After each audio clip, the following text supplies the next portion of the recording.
All right, she's ready to go. Ready to go. Thank you. Good morning, everyone. I'm Senator Jim Dill, Chair of the Agriculture, Conservation, and Forestry Committee. I want to welcome everybody here this morning. We have 3 work sessions to do today. So with that, I will go ahead and do introductions. And first is Senator Black.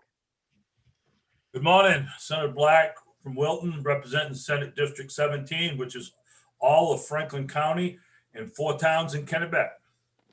Representative Hall. Good morning, Representative Randy Hall from District 114, representing 6 towns in southern Franklin County. Senator Maxman. Hi there, I'm Chloe Maxman. I represent Senate District 13, which is all of Lincoln County except Dresden, plus Washington and Windsor. Representative Landry. Good morning, Representative Scott Landry from Farmington. I represent District 113, Farmington and New Sharon. Representative Schofield. Good morning, everyone. My name's Tom Schofield, and I represent House District 112. I live in Weld, Maine, and I represent 17 towns and townships in Franklin and Somerset counties, the High Peaks snow-covered region of Maine. Representative Osher. Good morning, I'm Lori Osher, Representative District 123. That's most of Orono, the home of the University of Maine. Representative McCray. Yes, good morning, everyone. I'm Dave McCray. I reside in sunny Fort Fairfield up in the county, representing the good people of District 148. Good morning. Representative Bernard. Yes, good morning, everyone. It's sunny in Caribou as well. I represent District 149, and that is Caribou, New Sweden, and Westmanland. Representative O'Neill. Good morning. My name is Maggie O'Neill, and I represent House District 15, which is in Saukko. And Representative Pluker. Thank you very much. I represent House District 95, which is Warren, Hope, Appleton, and part of Union. Representative Underwood is connecting. Representative Underwood, can you hear me? Yes, I can. Could you introduce yourself, please? I'm Representative Joseph Underwood, District 147 in Presque Isle. Good morning to everybody. I'm unable to use the camera. Okay, that means when we go to vote, you have to call in your votes if the camera's not working. Thank you. Yep, thank you. Our committee chair is Representative O'Neill. Do you have anything you want to add before I introduce the other 2 people? Nope, good to go. Our clerk is Cheryl McGowan.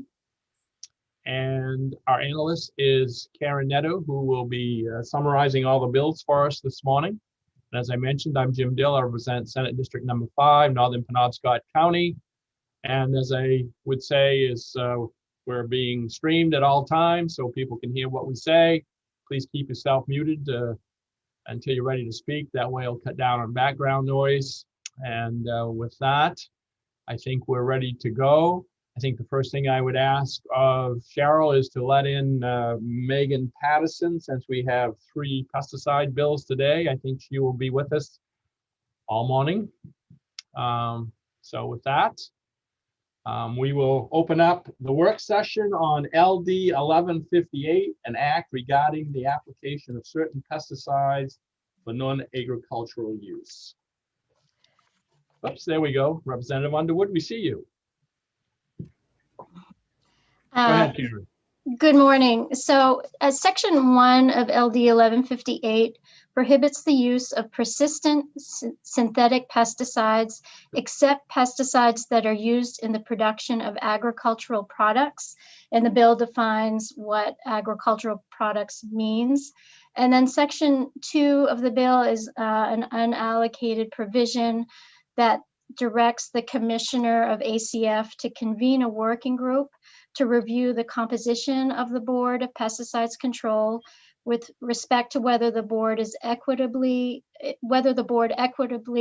represents public, environmental, and industry interests, and to identify whether the service of any of the board members gives the appearance of a financial conflict of interest. And then the commissioner is required to report to the ACF committee. And relating to Section 2, the next kind of related to that issue of board composition is LD 1159, which is next on the docket for work sessions. But anyway, so those who testified in favor of the bill, I think it was Mofka in particular, said that they support the spirit of section 1, but suggested deleting section 2 in deference to LD 1159. Proponents did say, were concerned, as well as opponents, that the term persistent is not defined in the current bill. So persistent synthetic pesticides is really wide open to interpretation.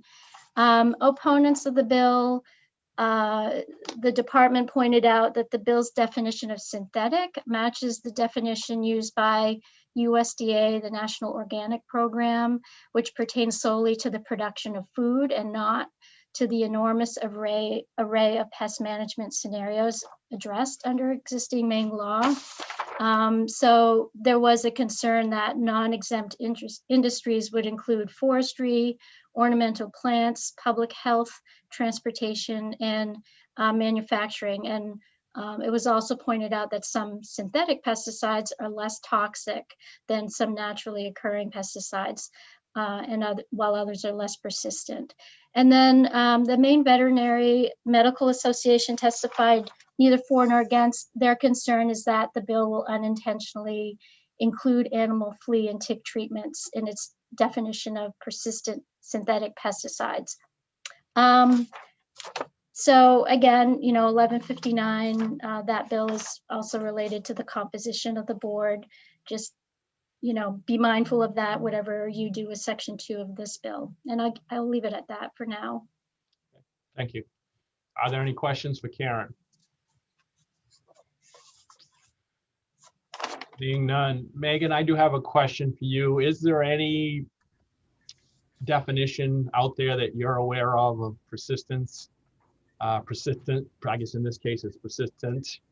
Is there a minimum number of days, and over that it's considered persistent that you're aware of, or a half-life? My apologies, I didn't mean to cut you off. No problem. Good morning, Megan Patterson, Director of the Board of Pesticides Control. I think I'm supposed to do that too, right? Yes. So I guess there are numerous definitions of persistence. So I guess it's just a matter of identifying which one is ideal. I mean, technically, according to the US EPA, all pesticides are persistent. It's just a matter of how persistent. So EPA actually defines them as less persistent, more persistent. There's sort of a moderate persistence classification as well, based on number of days to achieve, as I think as you heard in testimony from, I'm not sure which group it was, but based on the number of days to achieve a certain number of half-lives of degradation. The EU actually says that pesticides under 30 days are not persistent. So the EU actually appears, I would guess, based on those definitions, maybe to be a bit less restrictive than US EPA in that sense, whereas US EPA would say all pesticides have a certain degree of persistence.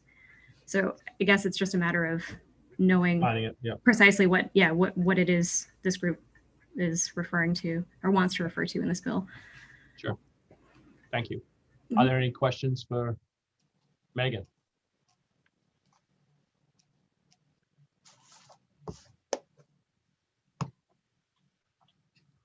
All right. Anyone else you need or want to hear from?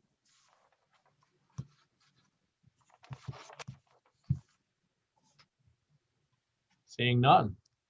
Anyone want to make a motion?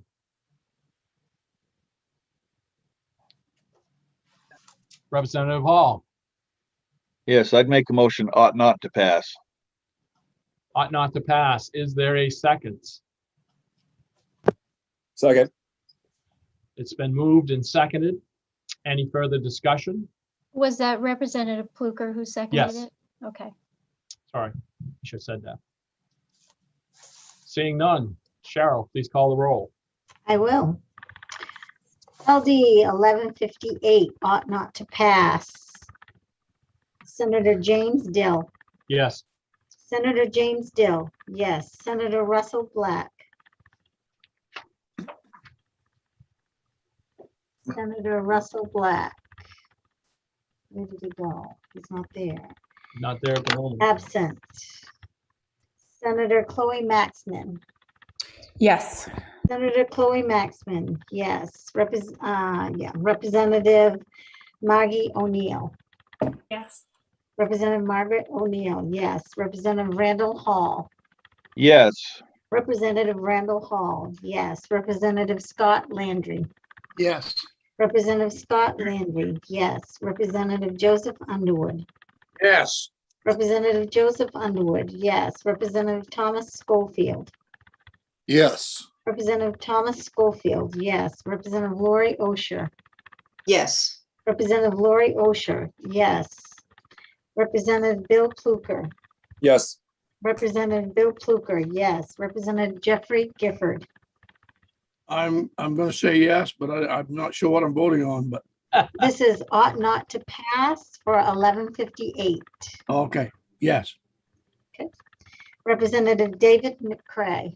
Yes. Representative David McCray, yes. Representative Susan Bernard. Yes. Representative Susan Bernard, yes. That is 12 yes and 1 absent. All right, on LD 1158, an act regarding the application of certain pesticides for non-agricultural use, 1201 ought not to pass. I'll close the hearing on LD 1158, and I'll open up the hearing on LD 1159, an act to amend the membership requirements of the Board of Pesticides Control. Karen. Yeah, so the title pretty much describes what the bill does. So it would return the composition of the board to what it was prior to Public Law 2011, Chapter 119. So the summary of the original bill is a little bit misleading because it makes it sound like public law in 2011 amended it so that it deleted both. So there are two members appointed to represent the public on the board, and the bill proposes to add a demonstrated interest in environmental protection and represent different geographic areas of the state. So one of the things that you all asked about at the public hearing was kind of maybe a little summary of legislative history. So in 2011, and I don't know how much in the weeds you want me to get into this, but the original bill, LD 321 at the time, proposed to expand these specialty areas in which the University of Maine System Scientist member of the board would specialize, to add plant pathology to agronomy or entomology at the time. And then that bill in 2011 also proposed to change the law so that one member appointed to represent the public must have a demonstrated interest in environmental protection instead of two, which was the law at the time. So it actually retained one member who had that background. And then what it proposed to do was that the other public member would be appointed to represent, have practical experience and knowledge of pesticide use in ornamental horticulture and urban landscapes. The committee at the time, or the sponsor, felt like there was a gap in the representation of the board in that area. So of course, what happened was in the 125th, the ACF committee at the time ended up deleting specializing in agronomy or entomology and just changed it to expertise in integrated pest management regarding the scientists from the UMaine system. And then it deleted only have a demonstrated interest in environmental protection. And so the geographic representation of different geographical areas actually stayed in the law until 2 years ago in 2019, LD 36, The original bill, again, tried to restore the requirement that 2 public members of the board have a demonstrated interest in environmental protection. And what the committee did last session was voted to strike 2 members of the public must represent different geographic regions of the state, and added 1 of the members appointed to represent the public must have practical experience and knowledge of methods of sustainable management of indoor or outdoor pests. So that's where we are today. And I guess proponents feel like the removal of the interest in environmental protection and represent different geographic areas of the state undermines the core mission of the board. And there was also suggestion from proponents to add a restriction on conflict of interest for public members on the board. And actually, section 2 of LD 1158 kind of alluded to that. Working group would look at that issue. So opponents of the bill are against 1159 because they feel like the composition of the board really relies on technical and practical experience in the area of pesticide use. And they pointed out if there are any objections to individuals that are appointed by the governor, they must be approved by the ACF committee to serve on the board. And then the full Senate, of course, must agree through a confirmation process before that person is seated on the board. So I guess I'll leave it at that for now. I know Representative O'Neill asked for examples of language that would put that restriction of, not having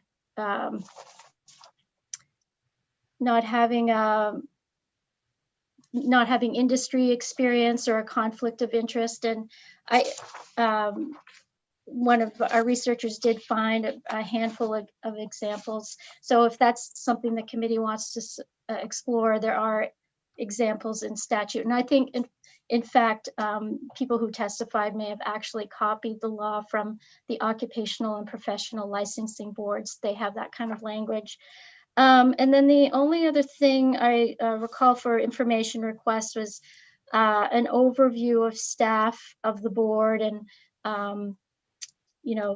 who's on the board, who staffs the board, and what kind of technical supports are available. And I think I forwarded you an email. It actually says 1158 on it, but it relates to information requests on this bill, 1159.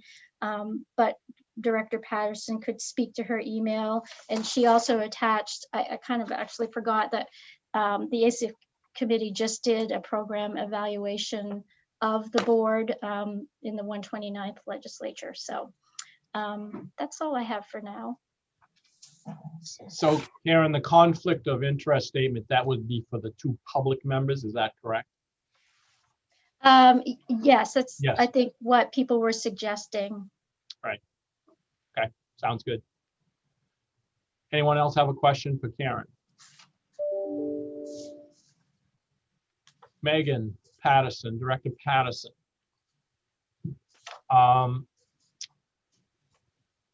Evidently, there was a question or 2 asked of you, and have those been answered this morning, or do you want to comment further on those? So Yeah, I guess I did provide, I guess I wasn't entirely sure about the right answer to the question, but I did provide the GEA report thinking that that may address the question, which was more or less what does the BPC staff do, I think is the essence of the question, like who are we and what do we do? Right. So I provided the program, sort of the positions organizational chart, what those positions are, and then also a description of our programs. So pages, I think it's like 5 through 15 of that GEA report describe in detail what our programs are, what their responsibilities are, what they managed to accomplish during the period of the GEA report, and then also what the future goals of those various components of our program are.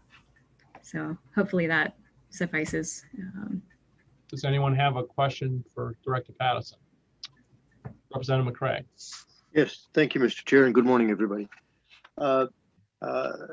Chair, you just alluded to something that I have been wondering about as far as conflict of interest on a board, which to me just raises a red flag wherever you hear that. I don't care if it's pesticides or if it's educational law or what have you. So as I understand it right now, this bill would be interpreted as the two public members, as was just stated, could not have a vested interest in the outcome of certain issues, but the remaining members on the board would not have to have that restriction applied to them. Is that correct? Karen? Well, the original bill doesn't address conflict of interest at all at this point. I think that was just suggestions that we heard at the public hearing. Right now, it only changes the fact that the two members representing the public would have a demonstrated interest in environmental protection and represent different geographic areas of the state. That's all it does. Okay, so the conflict of interest is not in this bill at this time. Am I reading that correctly? Correct. Oh, okay, unless that rears its ugly head, I'm fine. Thank you very much. Representative O'Neill. Thank you, Mr. Chair. Something that I'm hoping for Director Patterson to go through is the staff on board with you at BPC and the technical expertise, just to get an idea of what kind of support the board has. So are you hoping for information about what the positions are, or I guess a little clarification? Sure thing. You had mentioned, and I'm opening a document and just having trouble navigating it here, and I think it would be helpful just to have a conversation about who your staff are, what kind of support they offer to the board, what that kind of, how they contribute to decision-making processes and stuff like that. Yeah. So I guess the succinct answer, because I imagine you're all hoping for succinct answers to questions at this point in the session. So the succinct answer is that we have enforcement staff. So we have field inspectors who do both routine and for cause inspections. Those folks inform our manager of compliance. So that person reviews all of those enforcement actions. I mean, ultimately what our program boils down to is a program that has a body of regulations that we are obligated to enforce. We're obligated both by the state of Maine, but also by EPA to do so. So that's a major component of our responsibilities with regard to state and federal pesticide regulations. That manager of compliance, generally speaking, is the person who would report to the board on enforcement actions taken, consent agreements issued, any other sort of reporting of what sorts of complaints the board might have received during the course of the year. So typically annually, that particular person will provide a report to our board regarding complaints, inquiries, enforcement actions. Then we also have, and that's sort of the enforcement program in a nutshell. There's a lot more to it, but that's in sum, that's pretty much how that program works. We also have a person who serves both as our pesticide registrar. So that person reviews and registers all of the pesticide products used in the state of Maine, and that includes the Section 3. So that's routinely registered pesticides that would have been reviewed by EPA, but also 25B products or minimum risk pesticides. So those are pesticides that are specifically exempt from registration by EPA because they're determined to be low in toxicity, so long as they contain a certain active and certain other ingredients, or inert ingredients, as they're sometimes called, although that term's being phased out.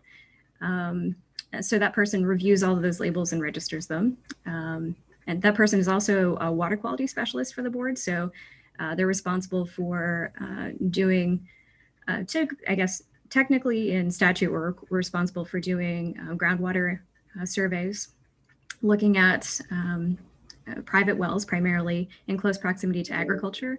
So we have two responsibilities: one to look at wells in close proximity to blueberries, and another regarding wells in close proximity to agriculture in general in the state of Maine. Those have been pointed out in statute. It was determined at some point in time that that would be if groundwater were to be at risk, it would be in those spaces close to agricultural production that would be at highest risk. We also, however, do more water quality testing than that. So we do a fair amount of surface water testing, as well as sediment analysis for pesticide residues.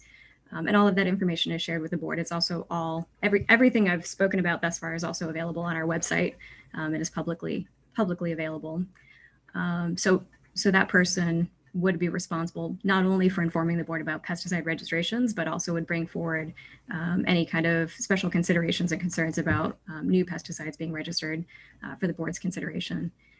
They would also bring forward any water quality information that we had determined, but also might seek the advice of the board regarding what kinds of areas to focus on with regard to water quality, because of course our board also serves the purpose of advising staff and directing staff with regard to I guess it's unallocated time. It's 10% pretty much of staff time we consider to be available for discretionary purposes.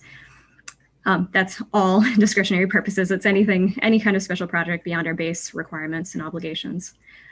We also have a manager of pesticide programs, and that person is responsible for, just as it sounds, pesticide programming. So educational outreach, responsible for licensing and certification of applicators. They oversee the relationship with the University of Maine Cooperative Extension, pesticide safety education professional who develops, drafts, writes all of the pesticide education manuals for applicators who need to take tests to be able to lawfully apply pesticides in the state of Maine. That person also is responsible for developing, in collaboration with the University of Maine Cooperative Extension, pesticide safety education programming. And they're responsible for overseeing all of the licensure requirements and the staff that implement that. We also have clerical staff who do all, frankly, the legwork related to licensure and certification. We also have we're sort of, I guess, lucky in the state of Maine in that we have a proper toxicologist, meaning one that has a PhD in toxicology on staff. That's not true for most states.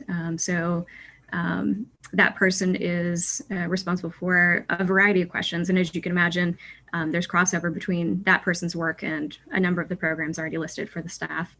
And so they also would inform the board of any toxicological concerns, both human and environmental, related to pesticide use. I don't think I'm forgetting, well, of course, there's me too. So my job is I'm the primary liaison for any communications with all of you, but I'm also the person responsible for communications with the board, organizing board meetings, and then also managing our budget and managing staff here. I think that's everybody. Oh, we do have a certification and licensing specialist, and so that person wears a lot of hats. They assist the manager of pesticide programs, but they also run our various websites. So we have 3 websites that we run as a program. It's our state website for the Board of Pesticides Control, thinkfirstspraylast.org. But then we also have two other websites. One was developed in collaboration, is maintained in collaboration with the IPM Council. That's gotpests.org, and so that's a pictorial guide to pests in the state of Maine with guidance that's been vetted and contains IPM-based recommendations. And the other is yardscaping.org, and that's a website particularly geared toward homeowners and residential landscapes, basically with the goal of identifying low input approaches to landscape management. And by low input, I mean not just low input of pesticides, but actually also low input of water, fertilizer, and so forth. So in general, just well-planned landscapes that don't require a lot of maintenance. I think that's actually everything. So the staff in general consults on all of those issues that I mentioned and more. Thank you. That's really helpful. Representative Underwood. Thank you, Director Patterson. I move ought not to pass on this bill, please. Is there a second?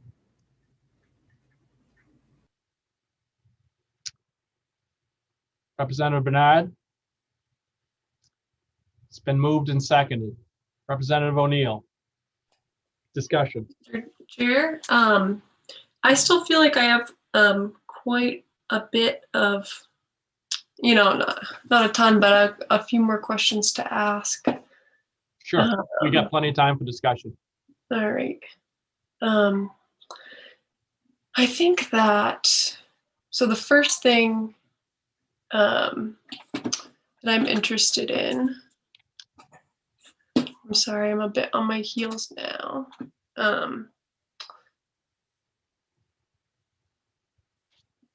So Karen went over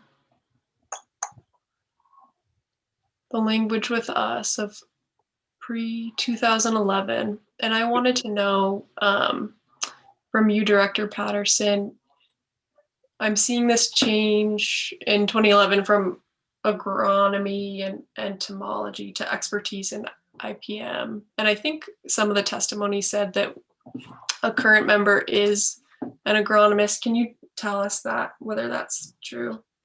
Yep. So we have currently on the board John Jemison, who is a professor at the University of Maine and Cooperative Extension. He's an agronomist, but I believe he also has a specialty in water quality, or has done some work in water quality as well. And he's been on the board. He's actually, I believe, our longest serving member. I think he's in his, I want to say fifth term, so maybe 20 years that he's been on the board. So I think he has weathered all of these transitions with regard to the description of his position. I think he continues to, whether it's IPM or agronomy or entomology, I think I would argue he effectively, and I guess this committee has confirmed that he effectively seems to meet those requirements.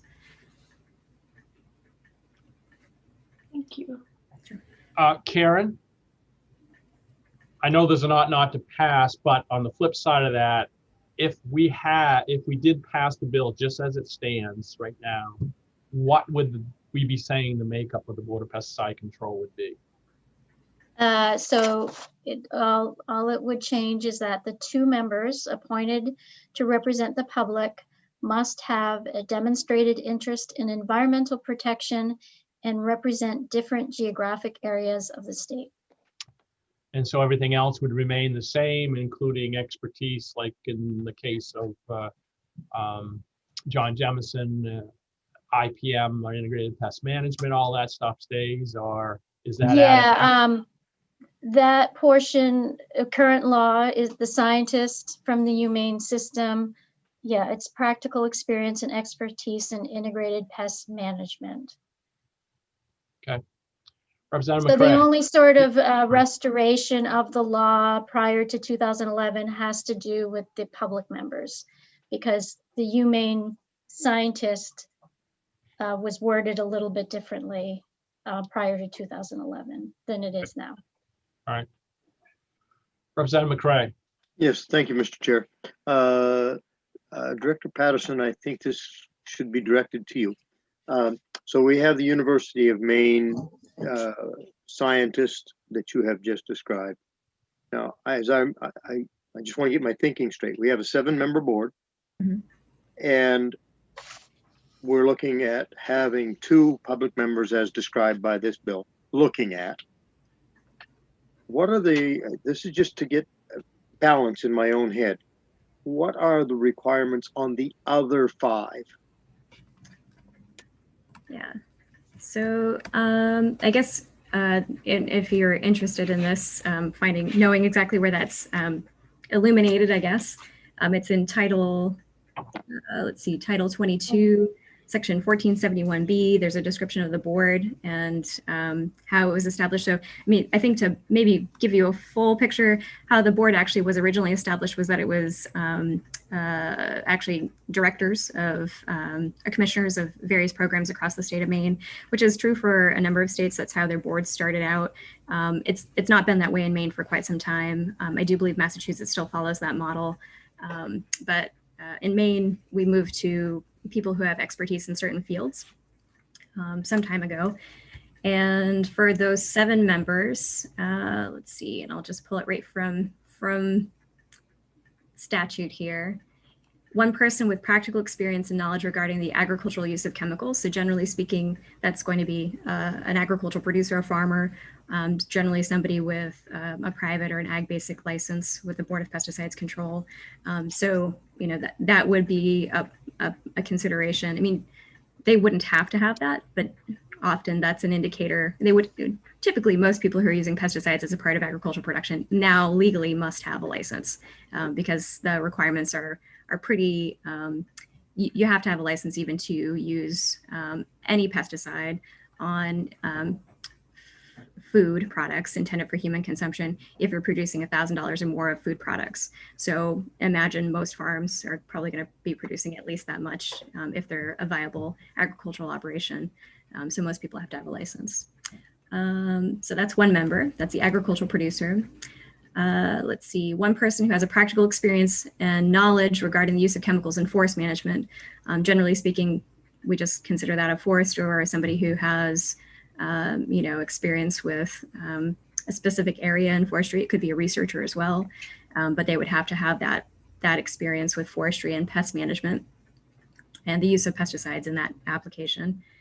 One person from the medical community. At present, we have a medical doctor who is a retired, I believe he's a generalist, who currently serves on the board. In the past, we also had a family practitioner on the board who was actively practicing at the same time. And I believe, I'm not sure who was in that role before Carol, although it could be anybody. It could be a nurse, it could be, right, it doesn't have to be a doctor. A scientist from the University of Maine system having practical experience and expertise in integrated pest management. So that's John Jemison currently.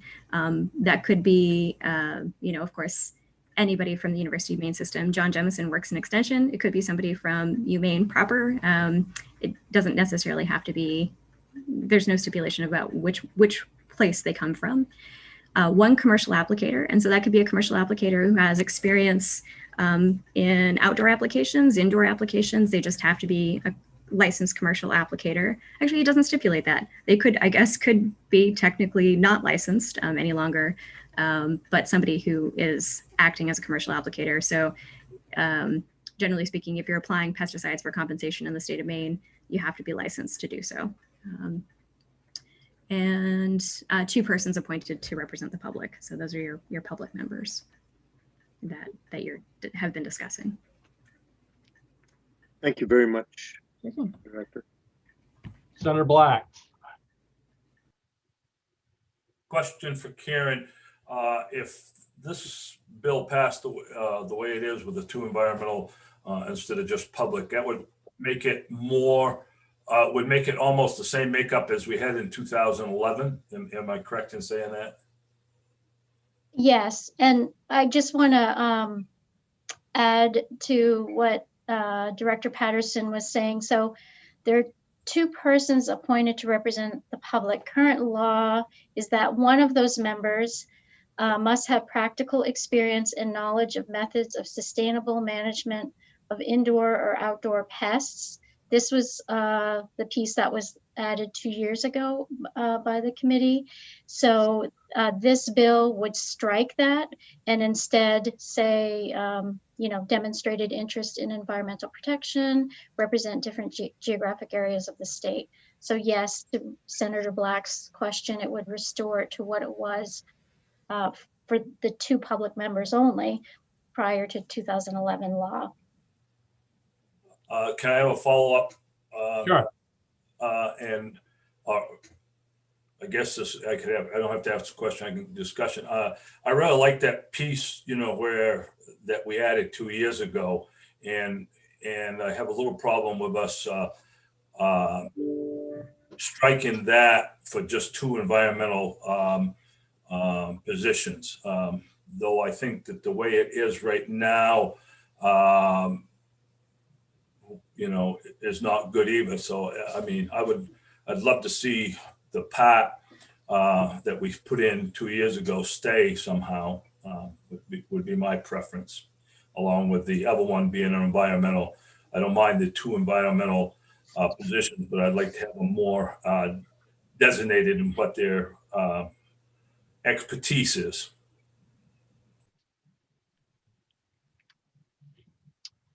Representative O'Neill. Thank you, Mr. Chair. Okay, so I want to flag a couple things. One thing I'm interested in hearing more about is bringing back that further definition with agronomist or entomologist for the university position. And a second thing that I want to raise just as conversation is I had requested during the public hearing, somebody testified and raised kind of examples of other places in statute where, or other occupational and professional licensing boards, that there is a definition that says what a true public member is. And we received, I can't remember who sent it, but Karen sent it to the committee, examples of that in statute. And I'm looking, I think it's Title 5, under Title 5, section 12004A. And what it's discussing is that a public member is somebody that that doesn't have like a financial or business interest in the profession, and that they've never been licensed or certified or given a permit. And that really what that ensures is that there's a balance between the 5 folks who do have the professional experience, and then to have 2 true public members, kind of like a balancing. And that's something that I would be interested in, because I think it makes certain that you do have that difference in perspective, like the medical doctor provides to, especially in the context of the all the staff that Director Patterson outlined that are there to support the decision. So I think what it's reminding me of is conversations we had earlier with LUPC appointments, and mining came up, and we were asking some really technical questions of folks who are getting appointed, and something they were saying is that they lean on their staff. So I'm seeing a parallel there. So Representative O'Neill, would you be okay with the 2 public members, one being an environmental type background and the other one being the definition that you just gave, that no vested interest? So that kind of defines the 2 public members in a way. Or would you just want both the public members just to fit the definition? Yeah, so I think what I'm saying is that to be a public member, you wouldn't have that history of employment or being licensed or a financial interest. And there's some way to say that, I think, that works for this board. And I'm looking at that language from Title 5 as an example that we could tweak a little bit. Sure. But I understand that as a public member, but did you want one of the public members to actually have, I can't remember how it reads now, but it says something about an interest in the environment or whatever it does say. Oh, I see. Yeah, so there are 2 things being said. One is, which is Representative Osher's proposal, is to return to the original 2011 language with the interest in environmental protection. And Senator Black had raised that language about one of the members.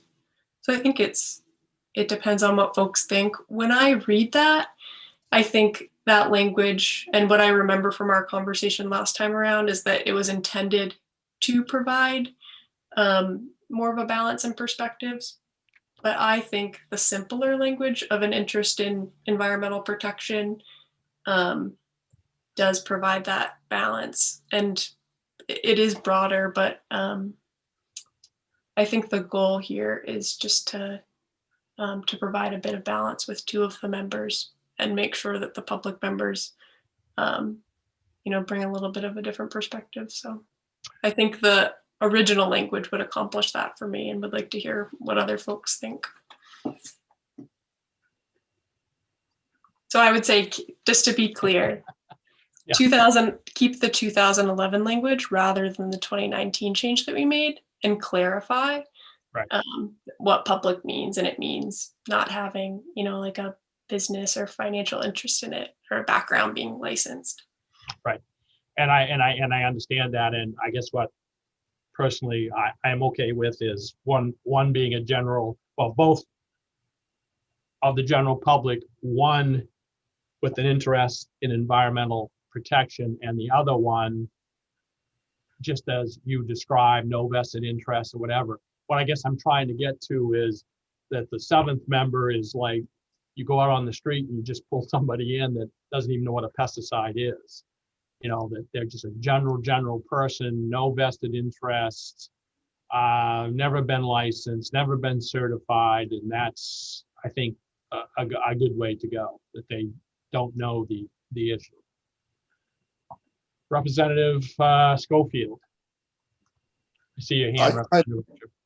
I kind of like that, Senator Dill. It would be a virtually a layperson who would just have no particular interest one way or the other. I like the way you presented, off the street, so to speak.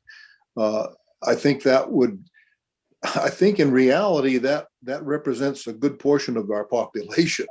Right. A lot of people have very interested in this topic. Some people have some marginal interest in this topic, but I suspect that the vast majority of the people have very little, if any, interest in it is on a daily basis. So I think that would be a good approach. Have someone of environmental interest, and then a layperson, as I would refer to it. Thank you. Yep. Senator Black, Representative McCray, and then Representative Osher. Senator Black. Thank you, Mr. Chair. I tend to agree with both you and Representative Schofield that I really like that lay person and putting one environmental person back in. I could really support that. Thank you. Representative McCray. Thank you, Mr. Chair. I think I respectfully disagree a little bit with the last two or three interpretations or suggestions. I look at when Director Patterson was giving us the breakdown of the other 5 members besides the public members, and I'm fine with the industry being represented. It should be, all right, but they definitely, at least in 3 of the 5 cases, have a vested interest. You can't take a look at somebody that's in agricultural production and say they don't have a vested interest, or somewhat, by some interpretations, a conflict of interest. They are definitely there representing that sector of the industry. Then I go down to the forest management, a background in forest management. That position probably has some concern in the forestry region and would not want, might not be as able to be as objective as possible. And I understand that also. Then I go down to the commercial applicator, and I think you can say the very same thing there. I don't think I could say that about the medical community person, nor do I think I could say that of the University of Maine system person. So for me, I guess I don't really want to apply that conflict of interest concern to those 5 members. But I think to balance off the people that are representing a sector of the industry, to make that so that the board can have a varied objective and be relatively unconflicted when you look at the 7 of them. I really believe, the world has become quite environmentally conscious, and in some of these people, yes, of course, they have some environmental concerns, but they still have their industry to worry about and to make it as profitable as possible. And that is not always reflected in environmental decisions. So I very much like the requirement of environmental background. It's not like there's going to be a majority of those people. So I think it gives it a good balance having the environmental background. Thank you. So you're suggesting that both the public members have environmental background, is that correct? Yeah, Okay. I would I would not agree that all 7 or even a majority ought to have as their number one requirement. Got to have it. You got to have environmental background. Sure. I think putting 2 there really protects the whole board and its decisions, and can stand up for both sides. The side that really needs certain pesticides for their industry, but the side that also says, but wait a minute, we as a board, we have environmentally concerned people that weighed in and have talked with the industry people and have convinced them or not that a certain decision should go forward. So I like the way it is. You know, I don't think it would be a terribly big harm if it was one, but I really think this board would be better served, and I think the state of Maine would be better served with 2 environmentally concerned individuals being guaranteed on that board. So, thank you. Representative Ocean. Thank you very much, Chair Dill, for recognizing me. And I understand that 2 years ago, there was a concern that in 2011, the environmental advocates or public members had been eliminated. And that 2 years ago, there was this move to clarify the role of one person. And so my goal in proposing this bill is not to undermine the good work done 2 years ago, but to go back to the original intent, which the people 2 years ago were trying to address, which is that we are lacking public members. And there is a definition of what a public member is. And Chair O'Neill mentioned in Title V, Administrative Procedures and Services, 12004A talks about occupational and professional licensing boards. So our job is to make this board, make the description of the positions in this board, make it easy for those who are choosing to nominate people. So there was some rebuttal that said, oh, well, there's nominations and there's approval, so we don't need to specify. I do think that it is our role to specify the ideal composition or the places that people should be seated, the people who come to each place, what their background should be. And that helps those who are nominating to understand that they have a role in filling certain positions. So the idea that was floated, I appreciate the discussion, but the idea of saying a lay person or person off the street, that's not what we're looking for. I think that we as a committee should be looking to fill this board with people who are knowledgeable and interested and focused on this topic, not someone who's unaware and just represents or Joan Q public. We specifically need a public member with the definition of that being no financial interest, because as Representative McCray said, we have 3 spots reserved for people whose job it is to maximize profit. That's what capitalism does. So if you're in forestry, your goal is to remove the trees and get them to market and make sure that everyone is paid and follow all the laws. And our laws do not have much involved with the environmental impact as far as a cost. And since capitalism is designed to look at the costs, this board would be the one would be the group that would say, by statute, we are supposed to be trying to minimize the amount of pesticide use and maximize our use of integrated pest management. And therefore, it's very important to have 2 people identified that their goal is to be public members, not have financial interest, but be knowledgeable about this topic. So I guess I'm rebutting the person off the street, layperson description. I'm going to go back to what I proposed, which is a public member.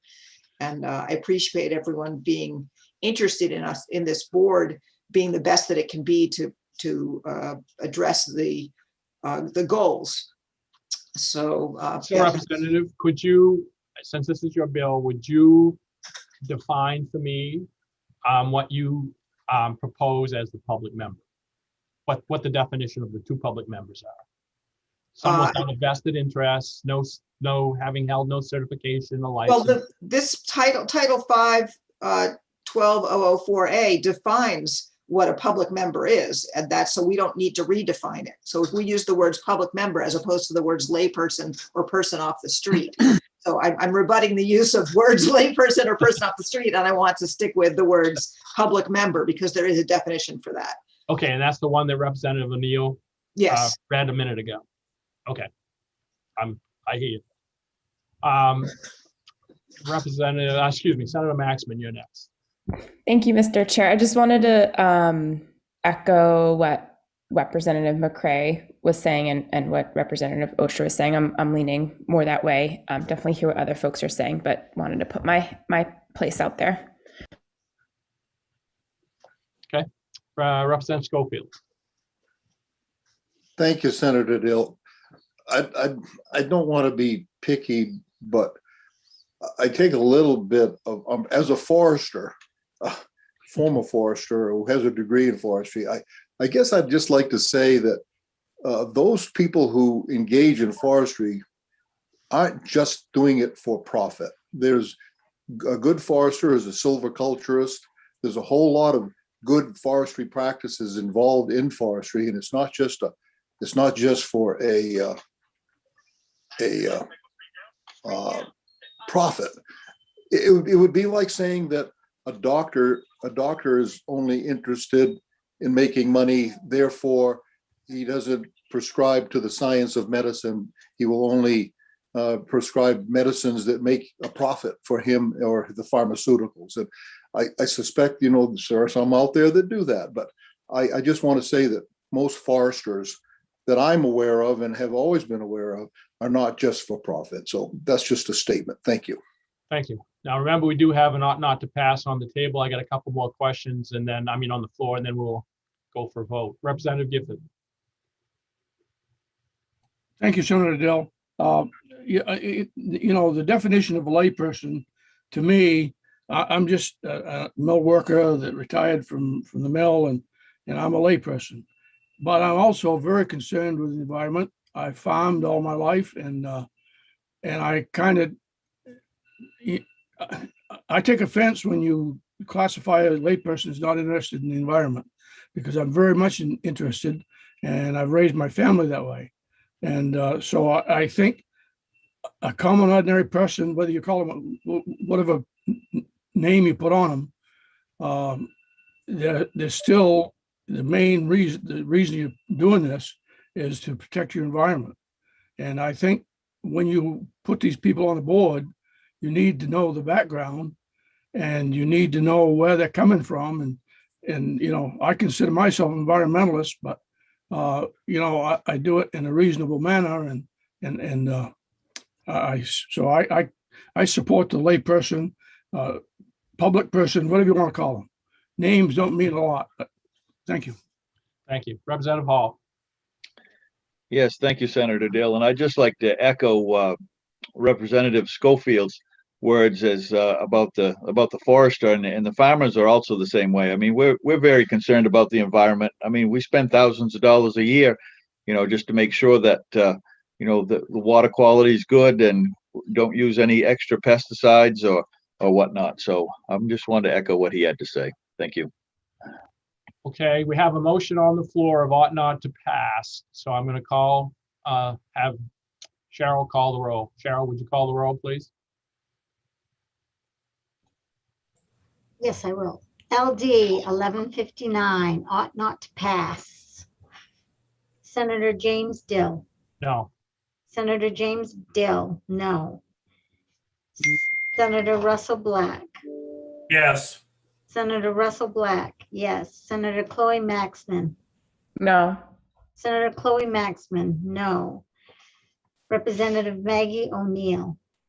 No. Representative Maggie O'Neill, no. Representative Randall Hall. Yes.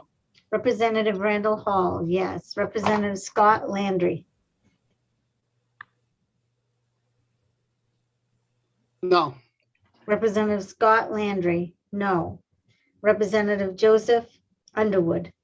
Yes. Representative Joseph Underwood, yes. Representative Thomas Schofield. Yes. Representative Thomas Schofield, yes. Representative Lori Osher. No. Representative Lori Osher, no. Representative Bill Pluker. No.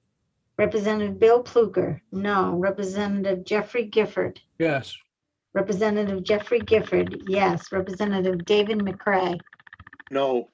Representative David McCray, no. Representative Susan Bernard. Yes. Representative Susan Bernard, yes. 6 yes, 7 no.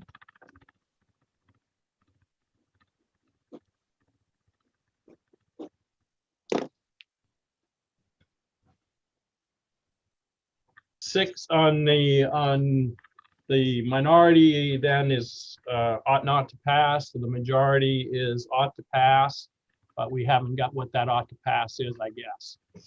But Karen, we need to do what now?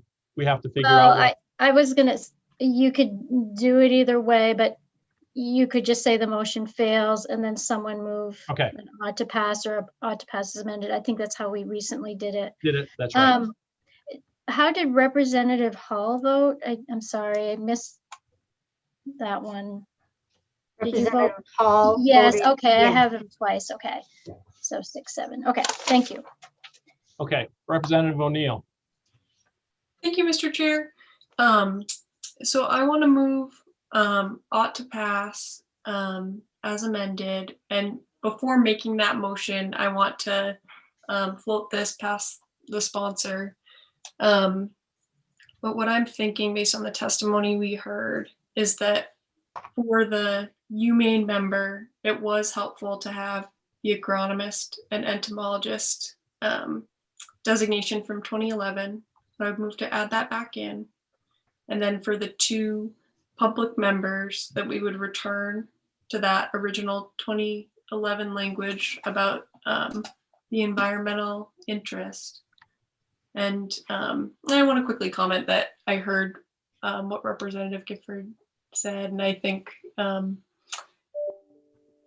that's something that through the confirmation process, a nominee could discuss is their interest. I think that works for a public member.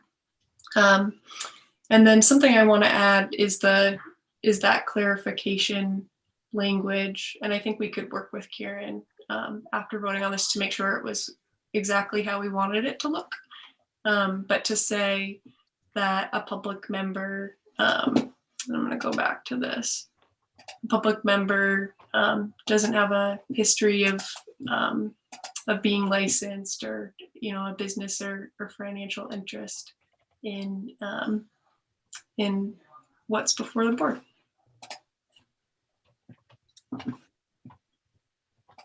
I want to hear from the sponsor on those 3 things.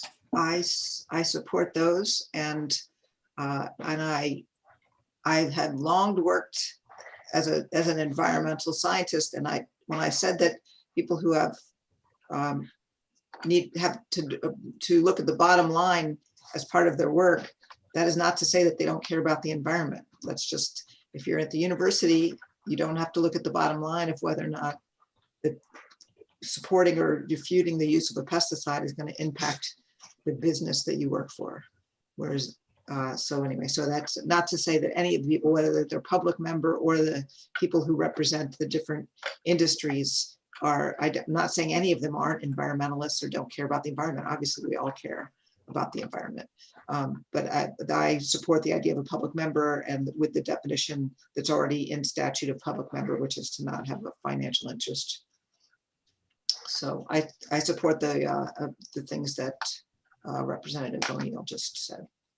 Okay. Before Maggie, before Representative O'Neill, before you make the motion, would you consider adding a plant pathologist in there too, with agronomists and entomologists? I think that is helps round out the possibilities of people from the university. I saw that was proposed by the representative who put the bill in 2011. Could you speak to the thought process behind that? I think what happened was perhaps that once we added the plant pathologist, somebody just said, why not with pest management, which really broadened it out to a lot of different fields. But I would, personally, as having worked my entire career basically as an entomologist, a pest management specialist, I certainly understand where the agronomist is coming from in field crops, but I would see that a plant pathologist and the use of fungicides and that type of thing would also fit the bill very well for someone that would have university expertise and a university scientist. And that's what I think happened in 2011. We just broadened it out even further. Okay. Yeah, that makes sense to me to go back to 2011 language for agronomist and entomologist and add plant pathologist. That would work for me. Yep. And the next question is, I'm still confused when you say a public member. The definition of a public member is what you read, but then you've added something to that. So what I'm suggesting is return to 2011 language on the demonstrated interest in environment, and to do something further that is based on what's in Title V. And let me open up. Too many windows. All right, here's this. So I kind of made some loose phrasing based on what I read in Title V. All right, let me find it.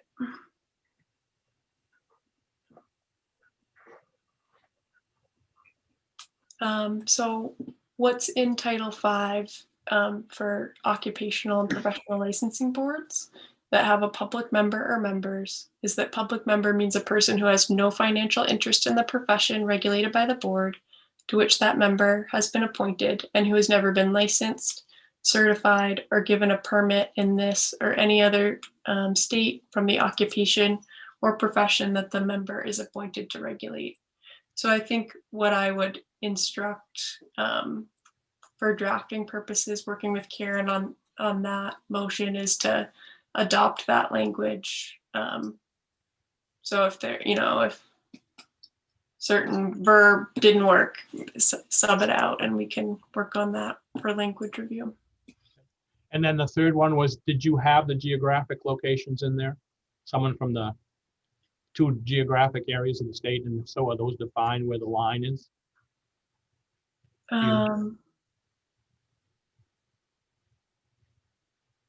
I think either works. If folks want to keep it. If not, not. I'm just curious, if there is 2 geographic areas, if there's a definition, is it east-west, is it north-south?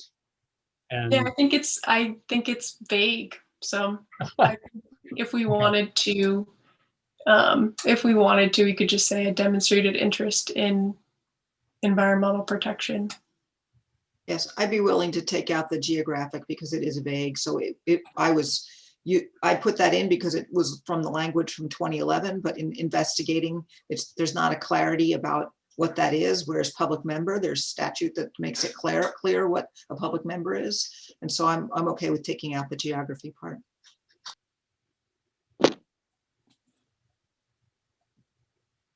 All right, does that make sense? I can list it all out if it helps. Yeah, I'm just still stumbling through the public member in my mind, and I hear you from saying you can't have been certified or licensed. So as listening to what other people have said, like Representative Schofield, I don't know if at one time he was a licensed forester. If he was, then that may exclude him from being a public member. Representative Gifford, I don't know if he ever held a private applicator's license because he farms, so that would exclude him from being a public member, even though they may not be licensed any longer. And I guess I'm just kind of stumbling with that a little bit. I kind of hear that, but I'm not sure. Karen.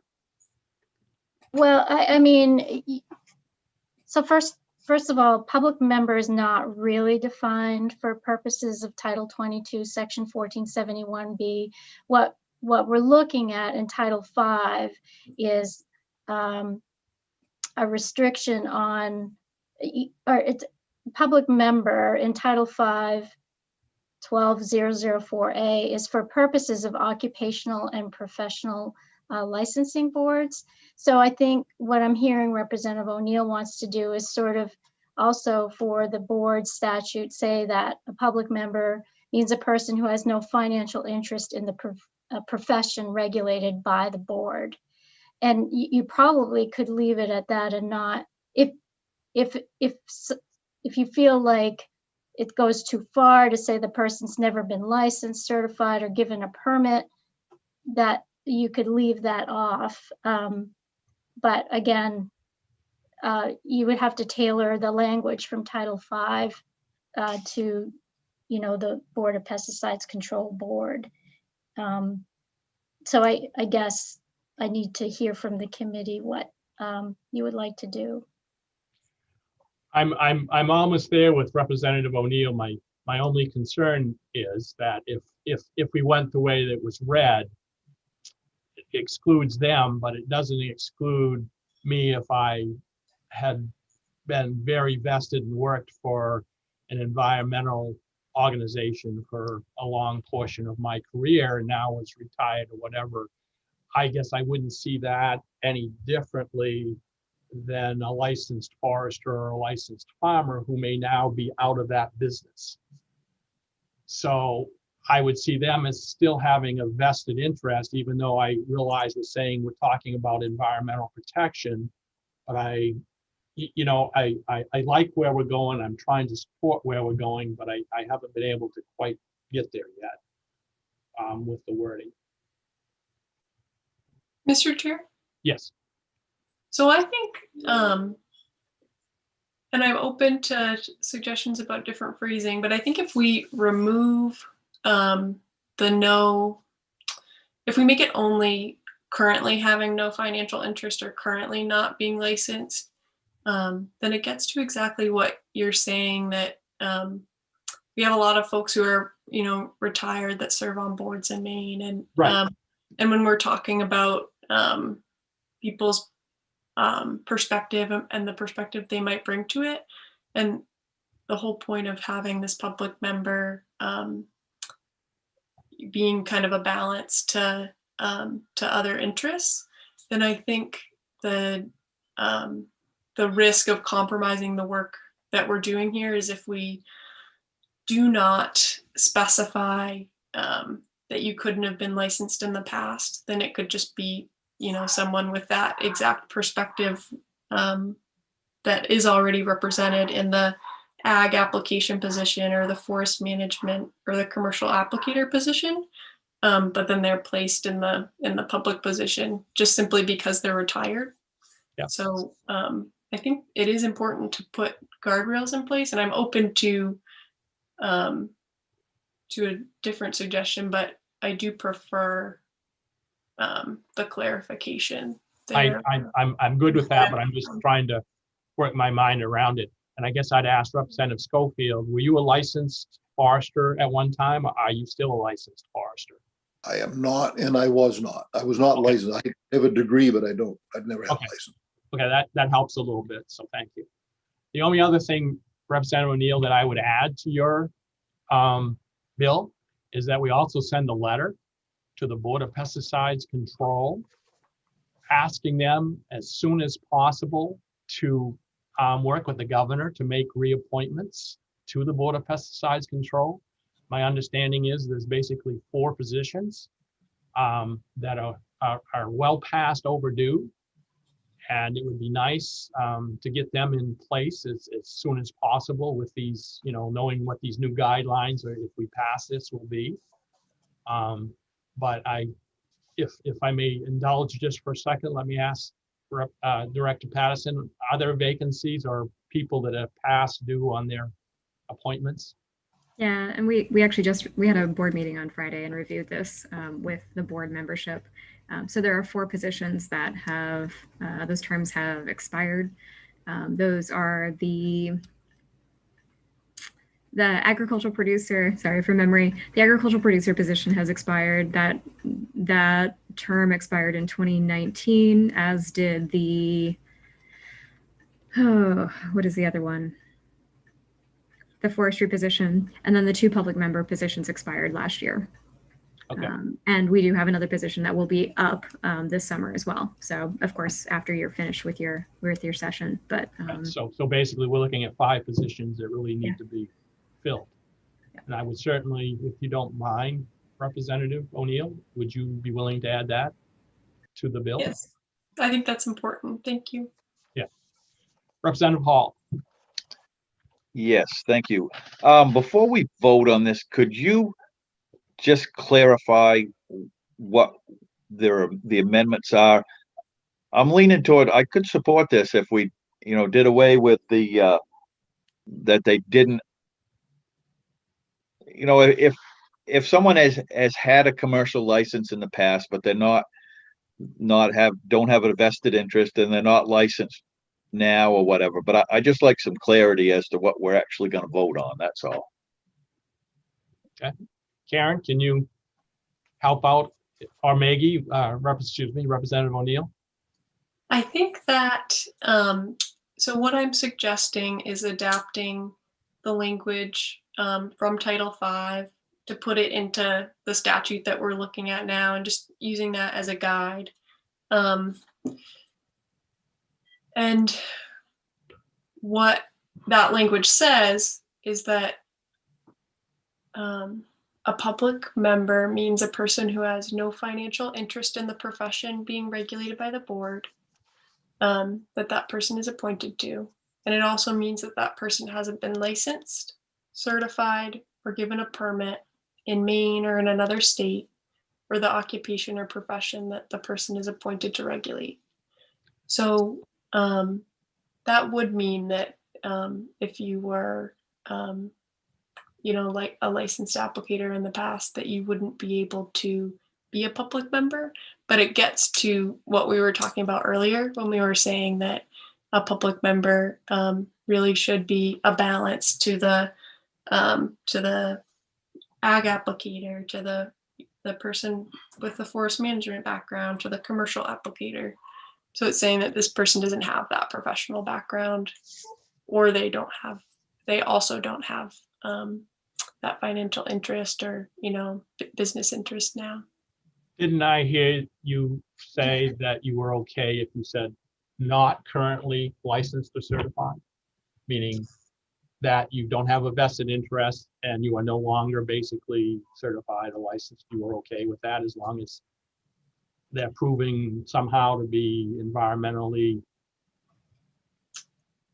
No, the reason that doesn't work for me is because it would mean that you could potentially be retired and have this, that's your lens and perspective up until now.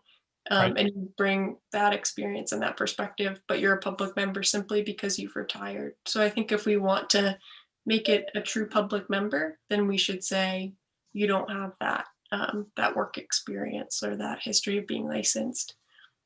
I think that's an important piece if we want to really make sure this is a public member, and we're having that balance between folks that do have the background and people that don't. This is just 2 members of the. No, I understand it's just 2 members. And I'm just trying to get the words figured out. Representative Ocean.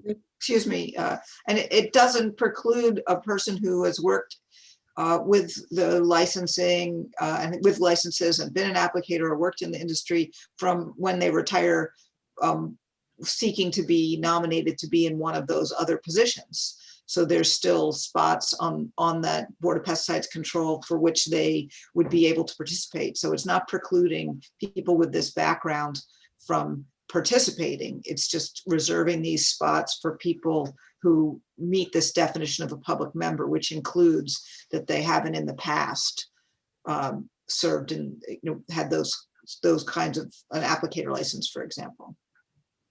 Okay. Representative McCray. Yes, thank you, Mr. Chair. Yeah, I think I have to side in with the last couple of 3 comments. My problem is that let's suppose that I were for 40 years a commercial applicator, made a very good living, doing a great job and never violating a single time. And I retire. I am still going to look at my former profession and my application and living. I'm going to apply everything I know through that lens. And like Representative Osher said, that would be fine for any of those 5 positions or what have you. But I just can't fathom myself being able to be that objective if I have spent that much time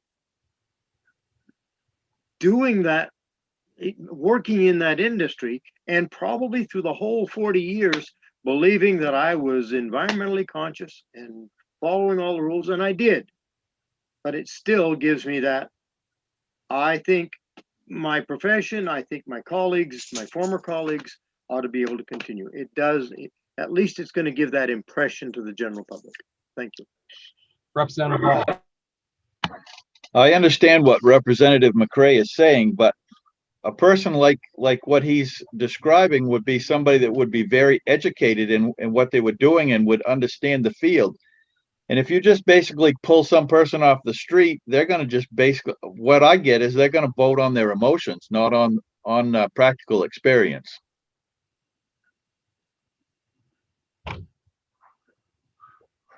Representative O'Neill. Thank you, Mr. Chair. So 2 things. I think Representative Osher had a great reminder that if you were retired and were a practitioner, part of the industry, you'd be a great position for one of the people that is categorized as having experience. And as for reasoned decision-making, Director Patterson really went through all of the staff that support these decisions. And I want to bring it back to what we talked about with LUPC and asking those nominees, what their environmental background was, and could they regulate mining? Did they have the background to do that? And we heard from the staff that they had a lot of technical expertise to bring to the members to help them go through the decision-making process. So I think we have both of those things, that we want to maintain that public perspective, that folks that do have the industry experience can be appointments on the industry experience slots, and that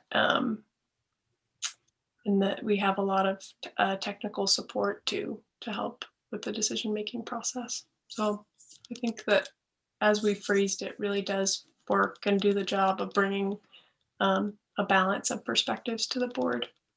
And I don't deny that at all, Representative O'Neill. But I think what is holding me up is then basically what we need to do. What you're suggesting is basically just take out, not even call it public members. The 2 remaining members should have an environmental background, because that's basically what you are saying here. That the way we have defined the public, you've eliminated retired people that may have been licensed in that field. Yet if I had worked my entire career as an environmental engineer, which means I assume I've got some interest in the environment, and I was licensed as an environmental engineer, could I hold this position? I'm not sure I understand the question. I think as proposed, it says a demonstrated interest in the environment. I think it would satisfy that factor. If you want to leave it that way, I'm good, and just take out public members. Just say the other 2 members have to have, but not define the public. Just leave it as it was. It wasn't defined before, I assume. So therefore, if you say has an interest in the environment, the 2 public members have to have a shown interest in the environment.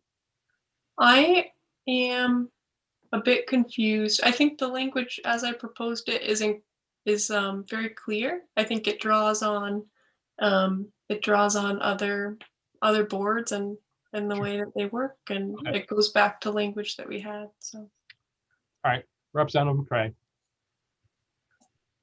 Sorry to jump in again. You take a look at the 7 members on the board, however you want to describe them. If we leave it the way Senator Dill just proposed it, anybody can demonstrate concern for the environment. You take a farmer, a forester, or a commercial applicator. There's not a one of those people that can't say, I'm concerned about the environment. I follow the rules, blah, blah, blah.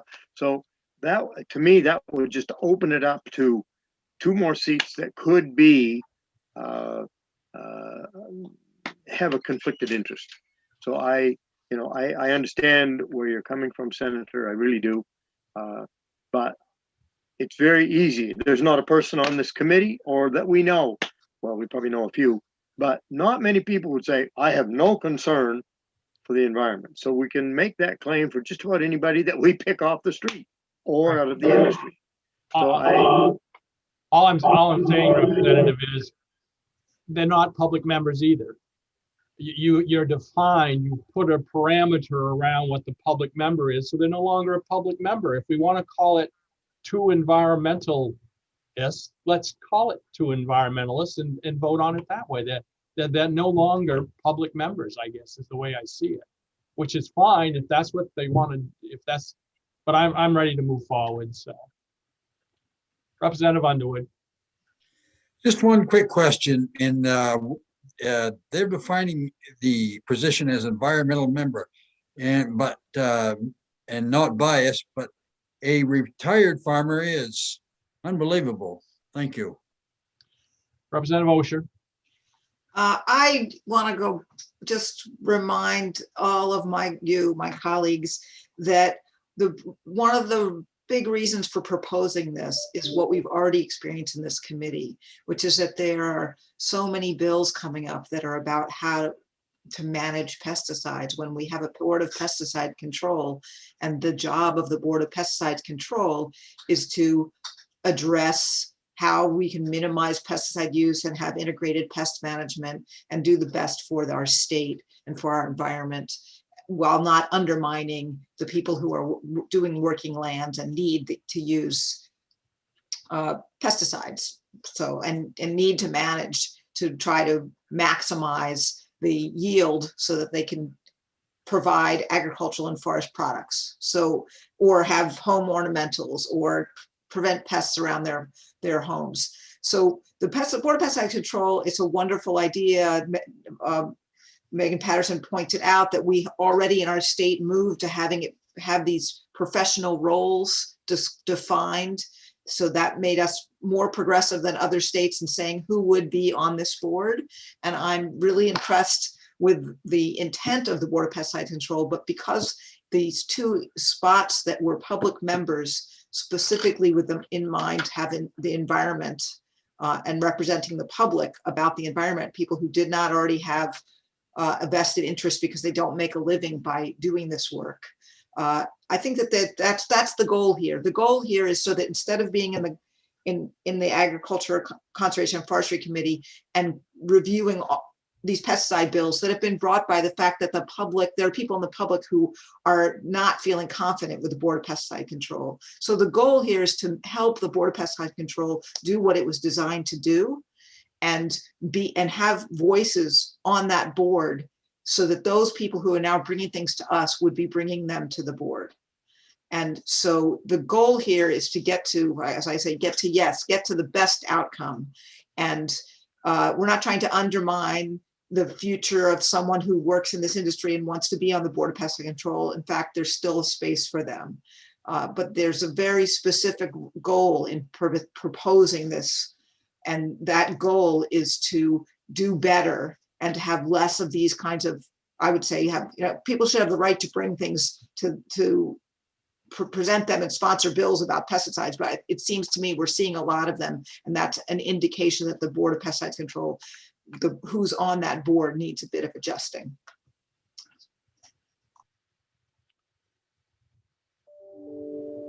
I would ask you also then, Representative Osher, if I was an environmental lawyer or an environmental engineer in my career, could I fit this bill if we pass it the way it is? I had at one point a vested interest. I was licensed, I was certified. Well, yes. I'm just asking, would that be okay to be in this role then? I'm supporting the amendment, the wording that the co-chair O'Neill described, that says from what's already in statute about a public member that person does not ever in the past or present had been licensed to do this work. Okay. And to apply them. And that doesn't preclude people who are retired, who were licensed to do this work from being on the Board of Pesticide Control. They just shouldn't be nominated for one of these two seats. Just as if you were a medical person, you wouldn't be precluded from being nominated for these two seats, but there is a seat specifically for medical people, and that's the seat we would expect that a medical person would be the best suited for. Okay. Representative O'Neill, you ready to make your motion? Thank you, Mr. Chair. I am. Good. I think Thank you. we're ready. So my motion would be ought to pass as amended. It would change the UMaine member to agronomist, entomologist, and plant pathologist. The agronomist and entomologist language would go back to 2011, and plant pathologist would take into account Senator Dill's suggestion. And then for the two public members, it would return to the language that says demonstrated interest in environmental protection. And it would also incorporate language from Title V that talks about what a public member is, that says no financial interest in the profession regulated, and who hasn't been licensed, certified, or given a permit in Maine or in another state. And that's my motion. And the letter too? And the letter too, yes. I'd like to second that. Been moved and seconded. Karen? Just want to make sure that the language from Title V would be that they've never been licensed, not currently, which was thrown out earlier. Just want to confirm. Exactly, yes. Yeah, if they have been licensed and were retired, they'd be able to be one of the professional members.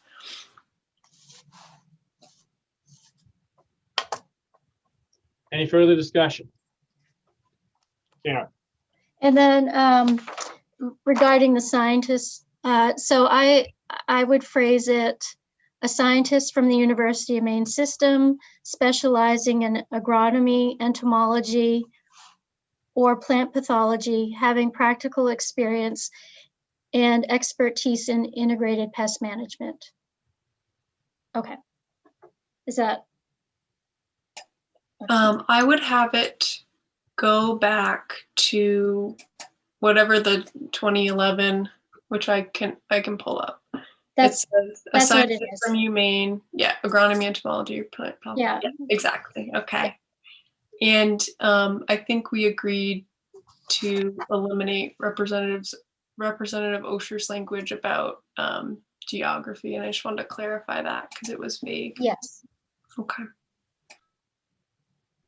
That's why we have language review. Any other discussion? Cheryl, call the roll, please. Yes, I will. LD 1159 ought to pass as amended. Senator James Dill. Yes. Senator James Dill, yes. Senator Russell Black. No. Senator Russell Black, no. Senator Chloe Maxman. Yes. Senator Chloe Maxman, yes. Representative Maggie O'Neill. Yes. Representative Maggie O'Neill, yes. Representative Randall Hall. No. Representative Randall Hall, no. Representative Scott Landry.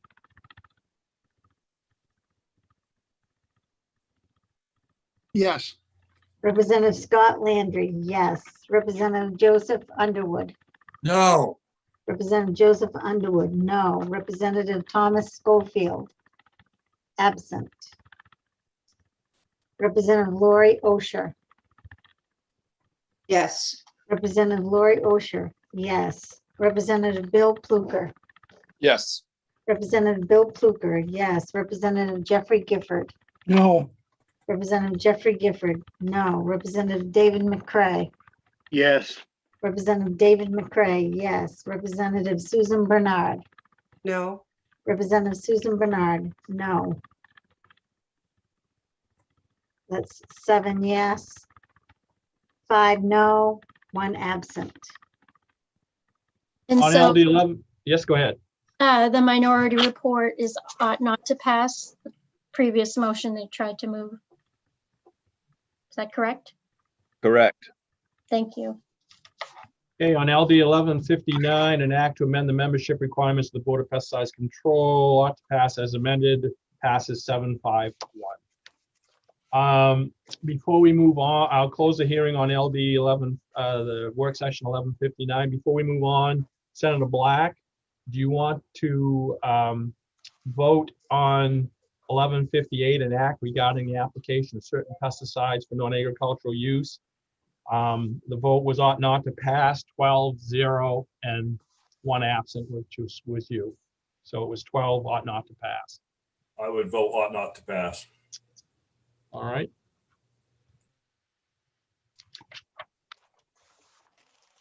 I'll open the hearing on LD 316, an act to prohibit the use of chlorpyrifos. Karen, So this was tabled. Needs to can be we have a taken off. motion to take it off the table, please? So moved. So moved. Representative Pluka, seconded by Representative Landry. All in favor, raise a hand. Thank you. It's off the table. And on to the Right. vote, I guess.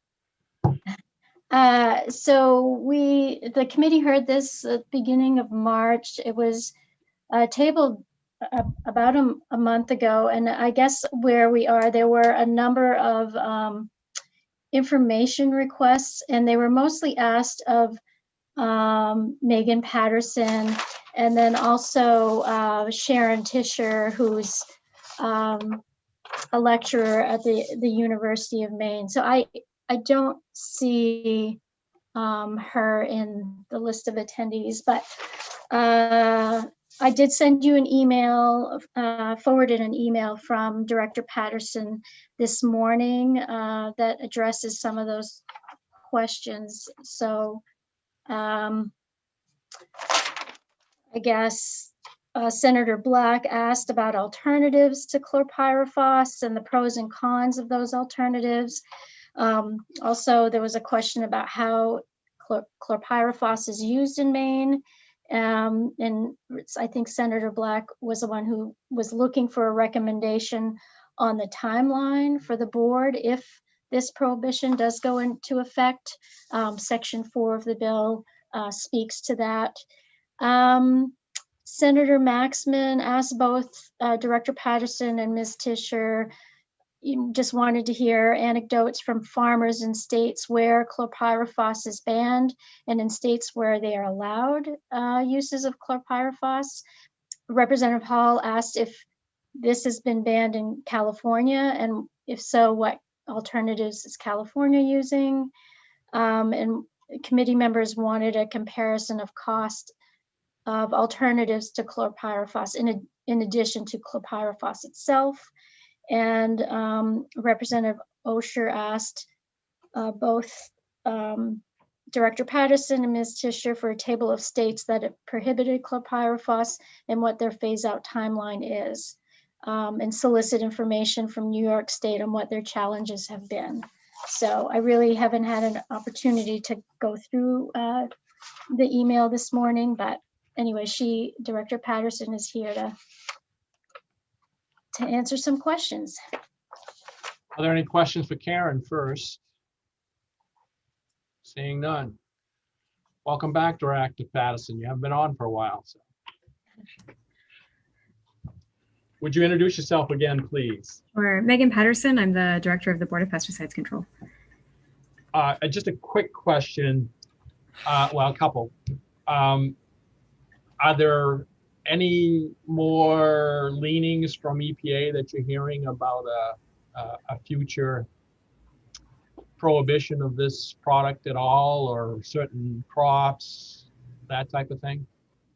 Yeah, so I guess in December of 2020, the EPA issued its proposed interim decision. It's what they titled the document that basically is open for public comment. It's where EPA compiles its risk evaluations, and then opens it up to a comment. So that comment period has been extended.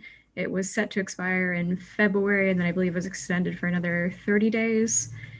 So I expect that we'll see something soon. I know that they also were signaling the need to add whatever the outcome of this proposed interim decision and registration reevaluation, they're adding it to the organophosphate evaluation, collective evaluation that's already been conducted for some of the other organophosphate pesticides. And I believe there's also going to be a move to have a biological evaluation conducted. And so that's looking at how chlorpyrifos use may impact wildlife. So that work is done by IFNW. And there was an indication in this proposed interim decision that there is a significant impact to wildlife in a number of capacities. I do believe I may not actually have provided you with the link to the proposed interim decision, but it's publicly available. If you Google chlorpyrifos proposed interim decision, you'd find the documentation on EPA's website. But I did provide you with some of the components of that decision, including the comments on it that have been received thus far.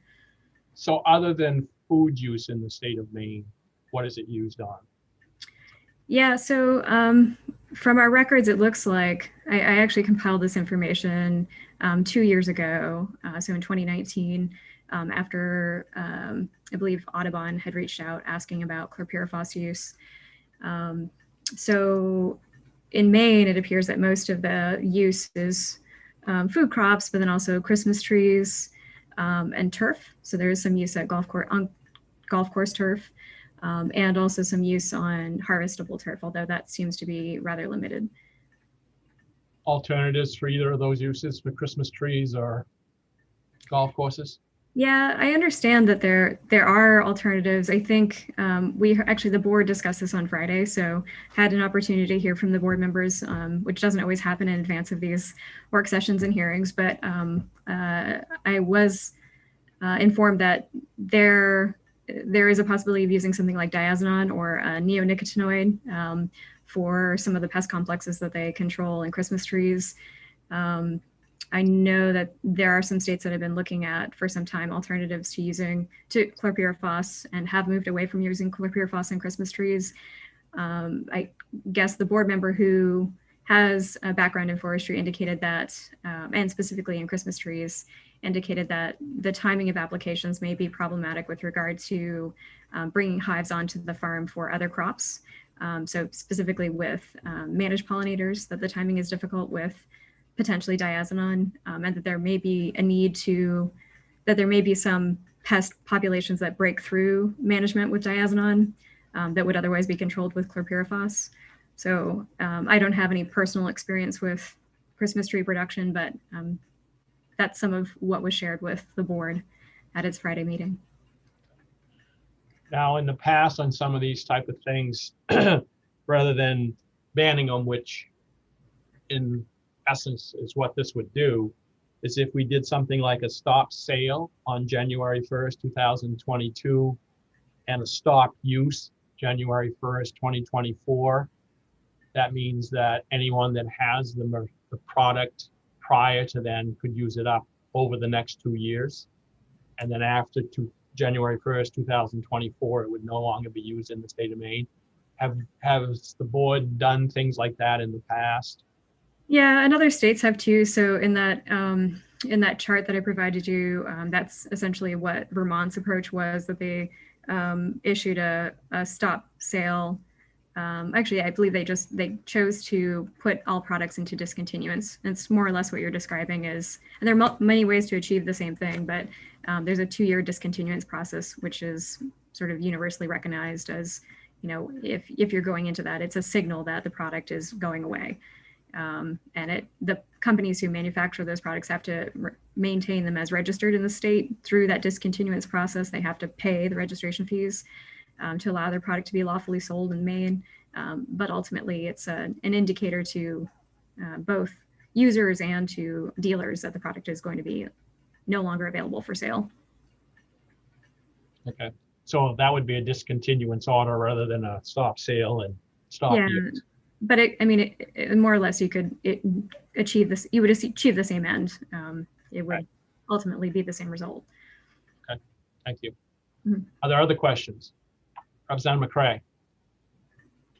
I'm trying to get my buttons straightened around here. Anyway, Director Patterson, my concern there, so if it was a discontinuance, if it's 2 or 3 ways of getting at the same thing, if it's a discontinuance, it would mean that it would no longer be for sale from some date certain, we'll say January 1, 2024, for sale. But yeah, I think people that really like this would probably stock ahead and have enough. I mean, I'm being suspicious here. No, you raise a good point. I think you raise a good point. So, you know, in reflection on what I just said, I do think there would be, if what your goal is to stop use, right, and you don't want to end up with bulk purchasing of product and stocking up, you likely would need to have another mechanism in there to prevent, to stop sale after a certain point or distribution after a certain point. I'm not sure you'd want to use the language distribution. That could create some, basically any movement of a product is distribution of it. So it doesn't actually have to be an exchange of finances. Our definition is extremely broad. But yeah, I guess you could choose to do as Senator Dill indicated. You could issue an SSURO and you could follow up with some sort of stop use order. Both of those things would be also completely reasonable to do. Yeah, thank you very much. That would satisfy my concerns. Thank you. Representative O'Neill. Thank you, Mr. Chair. I'm wondering if we could, Karen, would you be able to go over the document that was sent that talks about what other states have done or what's in process? Sure. So I printed out Director Patterson's email. It came out to 7 pages. So for me, it started on page 5, although I printed it out letter orientation. It kind of cut off some of it. So I'll have to look at it on my monitor. But so California, I'm kind of reading this on the fly. So prohibited uses, the agreement with Dow AgroSciences and other companies means that the use of chlorpyrifos will end sooner than anticipated had the companies pursued administrative hearings and potential appeals process, which could have taken up to 2 years. So there's a settlement apparently between the state of California and Dow AgroSciences. So all sales of chlorpyrifos products to growers in California will end on February 6, 2020. So that's happened. Growers will no longer be allowed to possess or use chlorpyrifos products in California after December 31st, 2020. Until then, all uses must comply with existing restrictions, including a prohibition on aerial spraying, quarter-mile buffer zones, and limiting use to crop pest combinations that lack alternatives. There are allowed uses. A few products apply chlorpyrifos in granular form. Less than 1% of agricultural use of chlorpyrifos will be allowed to remain on the market. These products are not associated with detrimental health effects. DPR will continue to monitor for any exposure associated with these products. So, I don't know, do you want me to continue? Hawaii, after December 31st, 2022, all uses will be prohibited. allowed uses until December 31st, 2022, sale and use allowed by permit for pesticide applicators licensed to use restricted use pesticides. Maryland has prohibited uses after all uses prohibited after December 31st, 2021. Uses allowed by permit until that date. New York prohibited uses products bearing labels with directions from application to apple tree trunks are on notice to have their registration canceled as of July 31st, 2021. All other products had their registration canceled as of December 31st, 2020. There will be no allowed uses after July 31st, 2021. Just two more states. Oregon, as of December 15, 2020, all uses are state restricted and the following uses are prohibited: mosquito, golf course, turf, enclosed space, greenhouse, and aerial except Christmas trees. After December 31st, 2023, only granular, seed treatment, and cattle ear tags prohibited will be allowed. After December 31st, 2023, only granular, seed treatment, and cattle ear tags will be allowed. Oregon also has a special local need label for aerial application of chlorpyrifos on Christmas trees. This may be replaced with a special local need for aerial application of acephate. I don't know if I'm pronouncing that correctly. And then finally, Vermont, all registrations canceled by Vermont Agency of Agriculture in October 2018, following a letter of petition from the Vermont legislature. As of October 2020, no allowed uses. That's it. Thank you, Karen. And could you, at this point, go back over the bill proposed by Representative Udera? I think just as a refresher, that would help for framing. Sure. So basically, it just adds a prohibition under, Title VII, Section 606. It would add the prohibition beginning January 1st, 2022, a pesticide containing chlorpyrifos as an active ingredient. I have to find the lead in, but is essentially, let's see, 606, prohibited acts. Subsection 1, unlawful distribution. A person may not distribute in the state any of the following. And it would add beginning January 1st, 2022, a pesticide containing chlorpyrifos as an active ingredient. And then section 4 of the bill kind of has that transitionary language that would allow pesticide applicators to use up the current supply of what they may have on hand before that date. And what's so you said January 1st, 2022 ban sale, and then there's some discretion for the next year, you said? Yeah, so from January 1st, 2022 to December 31st of 2022, the board may grant a temporary permit authorizing a pesticide applicator licensed by the state to use or apply a pesticide containing chlorpyrifos as an active ingredient, as long as that licensed pesticides applicator possessed the pesticide in the state before January 1st, 2022. Yeah. Okay, thanks. And can you give a refresher on testimony we received for, against, and neither for or against? Sure, I did that at the last work session.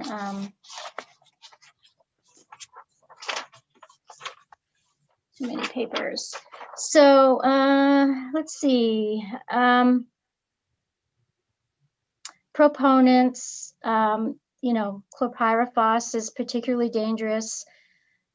Well, first of all, chlorpyrifos is an organophosphate insecticide used for many food crops, mosquito control, Christmas trees, and turf management. In Maine, chlorpyrifos is used primarily for broccoli and some other fruit and vegetable crops. And this is based on the testimony we received, written and oral, Christmas trees and golf courses. So evidence demonstrating chlorpyrifos's harm to humans and particularly to infants and children is beyond debate.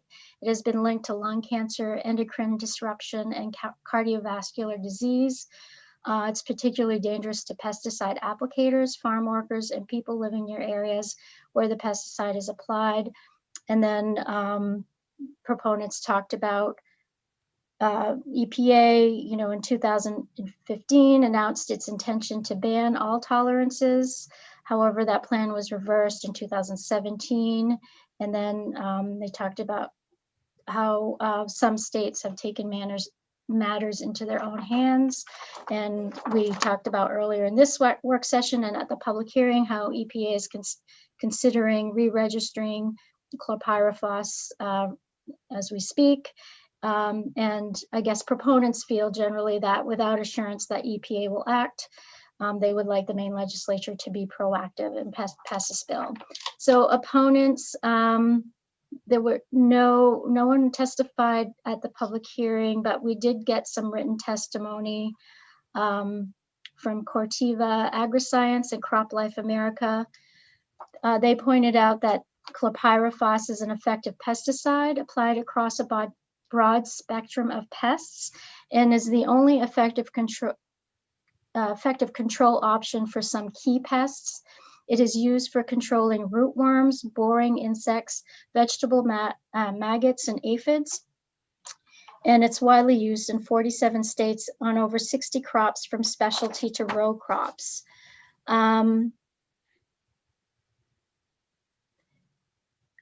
Opponents, I guess in a nutshell, say that they encourage the ACF committee to rely on the expertise of the department and the Board of Pesticides Control, which ensures safe and proper pesticide use in the state.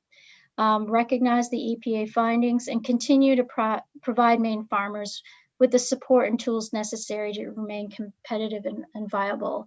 And the board and the Maine Potato Board, the Board of Pesticides Control and the Maine Potato Board both testified neither for nor against. And this testimony says, in recent legislative sessions, a number of bills have proposed a legislative solution for a specific pesticide policy instead of taking the board with a more, or tasking the board with a more thorough analysis of the issue. The board's structure, member experience, and its required robust public input process make the board well suited to address the directive in the bill. That's essentially the flavor of their testimony. All right, thank you, Karen. I want to let folks ask any further questions they might have, but when I was going back over this and seeing that the Maine Medical Association supported this, and I saw other folks in the medical community in other articles I read, I'm ready to adopt it as written by Representative Dudera. Representative McCray. Yes, thank you very much. Karen, it was a little while ago, like 3 minutes or something, but it may have escaped me. You said that as of January 1 of 2022, it would according to this bill, would no longer be available for sale or for purchase. And by the end of 2022, December 31st, that the applicators, they could use it during all of 2022 and then stop dead certain by January 1 of 2023. Is that accurate? Yes. Thank you. I'm going to stop right there. Thank you. Are there other questions? I do have a quick question for Director Patterson.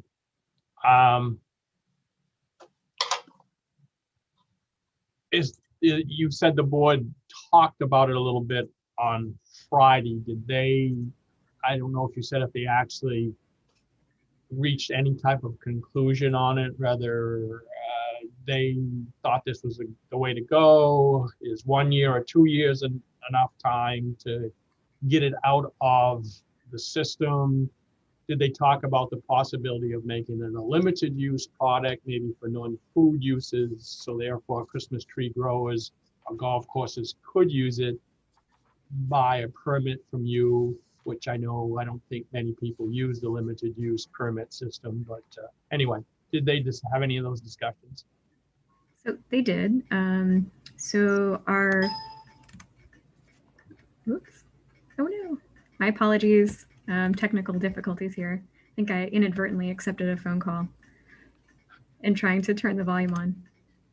Sorry, Megan. It's Henry Jennings. Making a guest appearance on behalf of the board, I guess. So the board did have fairly robust conversations. So as I already mentioned, they talked about forestry concerns specifically related to production of Christmas trees. There's also robust discussion of the medical concerns related to use of chlorpyrifos. Our medical doctor position spoke extensively about that and concerns related to human health and specifically children's health and development. And there are some excellent resources that are digestions of that. If hopefully, assuming this doesn't go beyond today's discussion, but if you're interested in additional resources, there are a couple of very good brief digestions of concerns related to children's health and chlorpyrifos use and organophosphate use in general. And then there was also some discussion about timelines. And while there was no consensus, some board members indicated that they felt this product should still be available. And I will just point out, so EPA's original petition to eliminate tolerances would actually not affect non-food crops. So golf courses, Christmas trees, and also those bait stations would not actually have been a part of the original many years ago proposal by EPA to eliminate use of chlorpyrifos because the tolerances are only for food crops. So there was a little bit of discussion around that. And then while there was no consensus around how many years would be required for something like this to be phased in, there was a general discussion about how, essentially the California's process began in 2015. So they've had more or less 5 years to go through removal of this product from the marketplace, and they're still going to continue allowing some uses. Hawaii's allowed 4 years. New York, and I think this came up in the last session, the last work session, has had an exceptionally short time span, and I did provide a little bit of additional feedback from New York State and their regulators regarding what kinds of issues they've had because of such a short time period, that there's a sense that people will end up with product that they can't actually dispose of. So in their rule, they actually had to exercise enforcement discretion to allow people to even dispose of the product and not be stuck with it. Because they wouldn't even allow, you can't even transport in New York State pesticides that are not registered. So even getting them to a disposal site would actually be unlawful. In addition, just not being aware that the prohibition was being implemented because it was such a short time span. That's also in that document that I'd sent to everybody. And then I guess the general discussion was with the board that they would hope that there would be use through at least a season, a single growing season. And of course, this bill will go into effect in September, I guess, unless it's emergency, which I don't believe that's the direction you're going in. And so there was an indication that one growing season would be enough.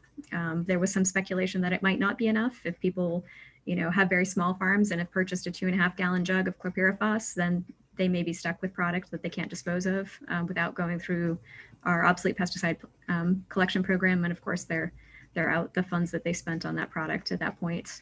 I think that's in essence, that's everything they talked about. So the conversation did go on for quite a while.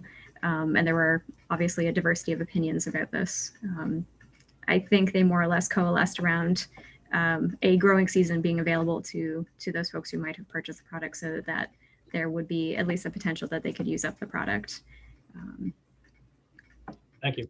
There was a discussion about the current language in the bill, although no specific endorsement or indication that it wouldn't be adequate.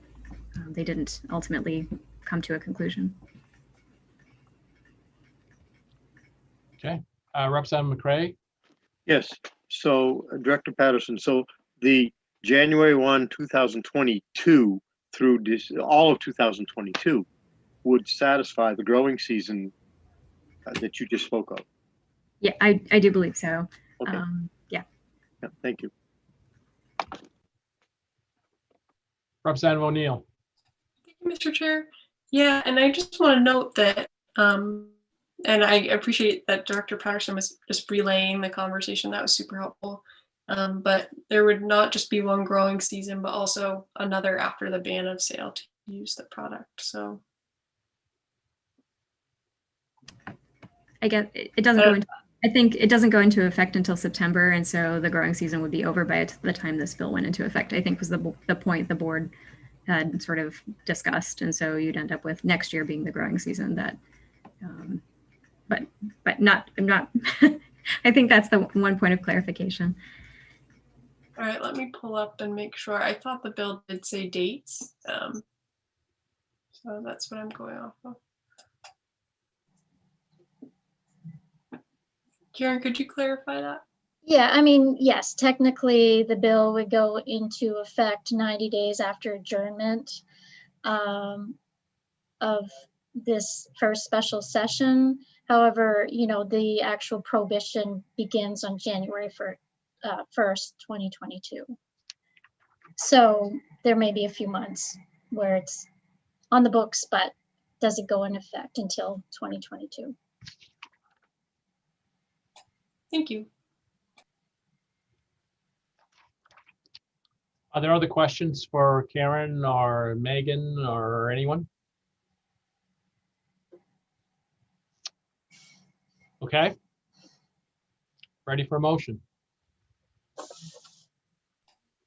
I move ought to pass. It's been moved. Is there a second? Seconded by Representative Osha. Any further discussion? Representative Hall? Yeah, just to clarify real quickly, this is going to go out through till January of 2023, so it will include 2 growing seasons. Is that correct? If you're counting this year and next year, yes. Thank you. Before we move on, I would go back and just ask Megan Pattison one last question. Megan, what happens if we amended the bill to go ahead as Representative O'Neill presented, but at that point in time, which would be basically January 1st, 2023, we put the product on the limited use list for non-food crops. In the past, how often has people gone to you for the use of a limited product? And we do have a list of limited use products in the state of Maine. Yeah, it's pretty uncommon because of course you have to actually apply for use and hold that permit. I think probably what's more common is when those products originally got on that list that people applied for those permits to be able to use them as limited use. We haven't had a product added to the list in some time, but I think generally speaking, there's additional work associated with it. And so it allows people time to sort of think through the process and identify alternatives and that don't require a permit to use. Is the permit just good for one season, or once you give them a permit, can they use it for a long time? No, it can be stipulated. And ultimately it's pertaining to the specific label. And we just have we have a lot of turnover in the products that are registered with the state of Maine, about 1,000 new and about 1,000 lost every year. So it would be a matter of, you know, that would also have to be maintained. And who actually allows the permit? Is it the board staff, or is it the board proper? If I wanted it for a limited use, would I have to petition the board, the 7-member board? It would be the board proper, the staff. So the staff prepares all the content for all of our board meetings. Also, ultimately, we handle everything the board's going to see during their meetings. But yeah, it would be the board proper, unless I guess in some instances, the board has chosen to delegate its responsibilities for certain permits to staff, where they're repeat variances, repeat applications for permits, and the risk evaluations have already been conducted. But ultimately, that's up to the board's discretion, and they have to make that choice in a public meeting. Okay, thank you. Are there other questions, discussion?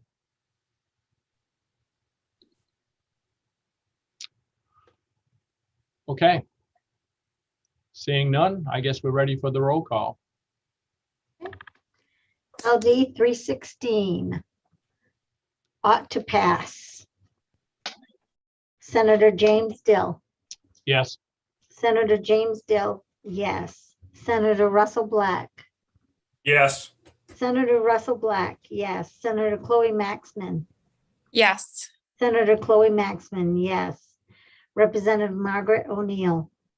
Yes. Representative Margaret O'Neill, yes. Representative Randall Hall. Yes. Representative Randall Hall, yes. Representative Scott Landry. Yes. Representative Scott Landry, yes. Representative Joseph Underwood. Yes. Representative Joseph Underwood, yes. Representative Thomas Schofield. Yes. Representative Thomas Schofield, yes. Representative Lori Osher. Yes. Representative Lori Osher, yes. Representative Bill Pluker. Yes. Representative Bill Pluker, yes. Representative Jeffrey Gifford. Yes. Representative Jeffrey Gifford, yes. Representative David McCray. Yes. Representative David McCray, yes. Representative Susan Bernard. Yes. Representative Susan Bernard, unanimous, 13 ought to pass. On LD 316, an act to prohibit the use of chlorpyrifos, it ought to pass 13-0. I will end the work session on LD 316 and go back to Karen and see if there's anything else for us today.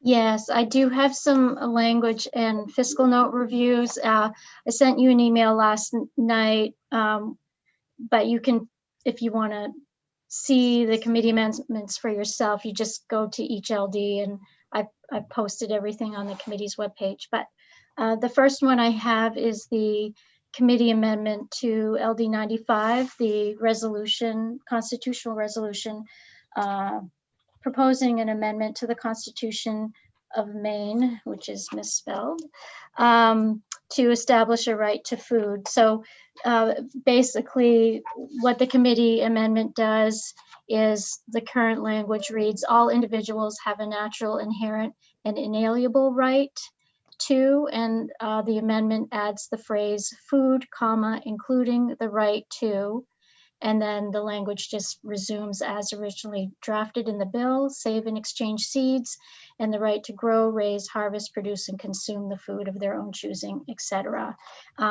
And we have received the fiscal note for the committee amendment, which is the same as the fiscal note for the original bill. There's no surprise here that the Secretary of State's budget includes sufficient funds to accommodate one ballot of average length for the general election in November. So if the size of the referendum questions requires production and delivery of a second ballot, an additional appropriation of $172,000 may be required. So that's why there's a fiscal note to this bill. Any questions? Representative Hall. Yes, thank you, Senator Dill. Where I was on the prevailing side, I've had some thoughts and had some others bring up some points. I'd like to reconsider the vote on this. All right, so you're making a motion to reconsider. Yes. Okay, is there a second? Seconded. Seconded by Representative Underwood. All in favor, raise your hand.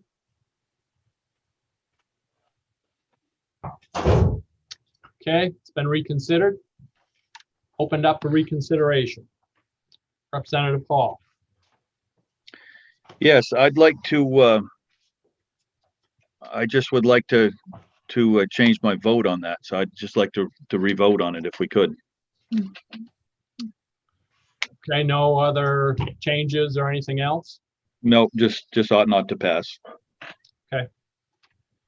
All right, so you just want to change your vote. Representative McCray? Is this going to require that we all re-vote? Yes.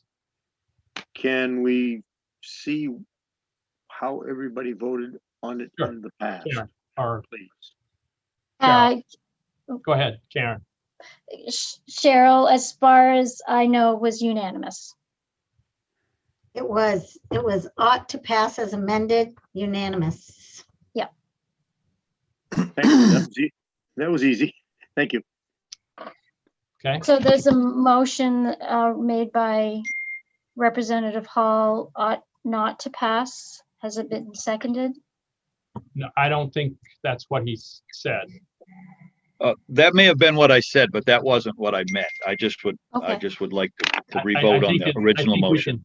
Yeah, I think we can just keep the motion as it was, and he just wants to end up changing his vote. So it's reconsidered. Right. You did So we vote need to in put a favor of motion. that. So Yep. the slate has been wiped clean. Correct, So we need another motion. correct. Okay. So Representative O'Neill? Thank you, Mr. Chair. Could I just would like to hear a little discussion and thought process, just because I know we don't have our sponsor here.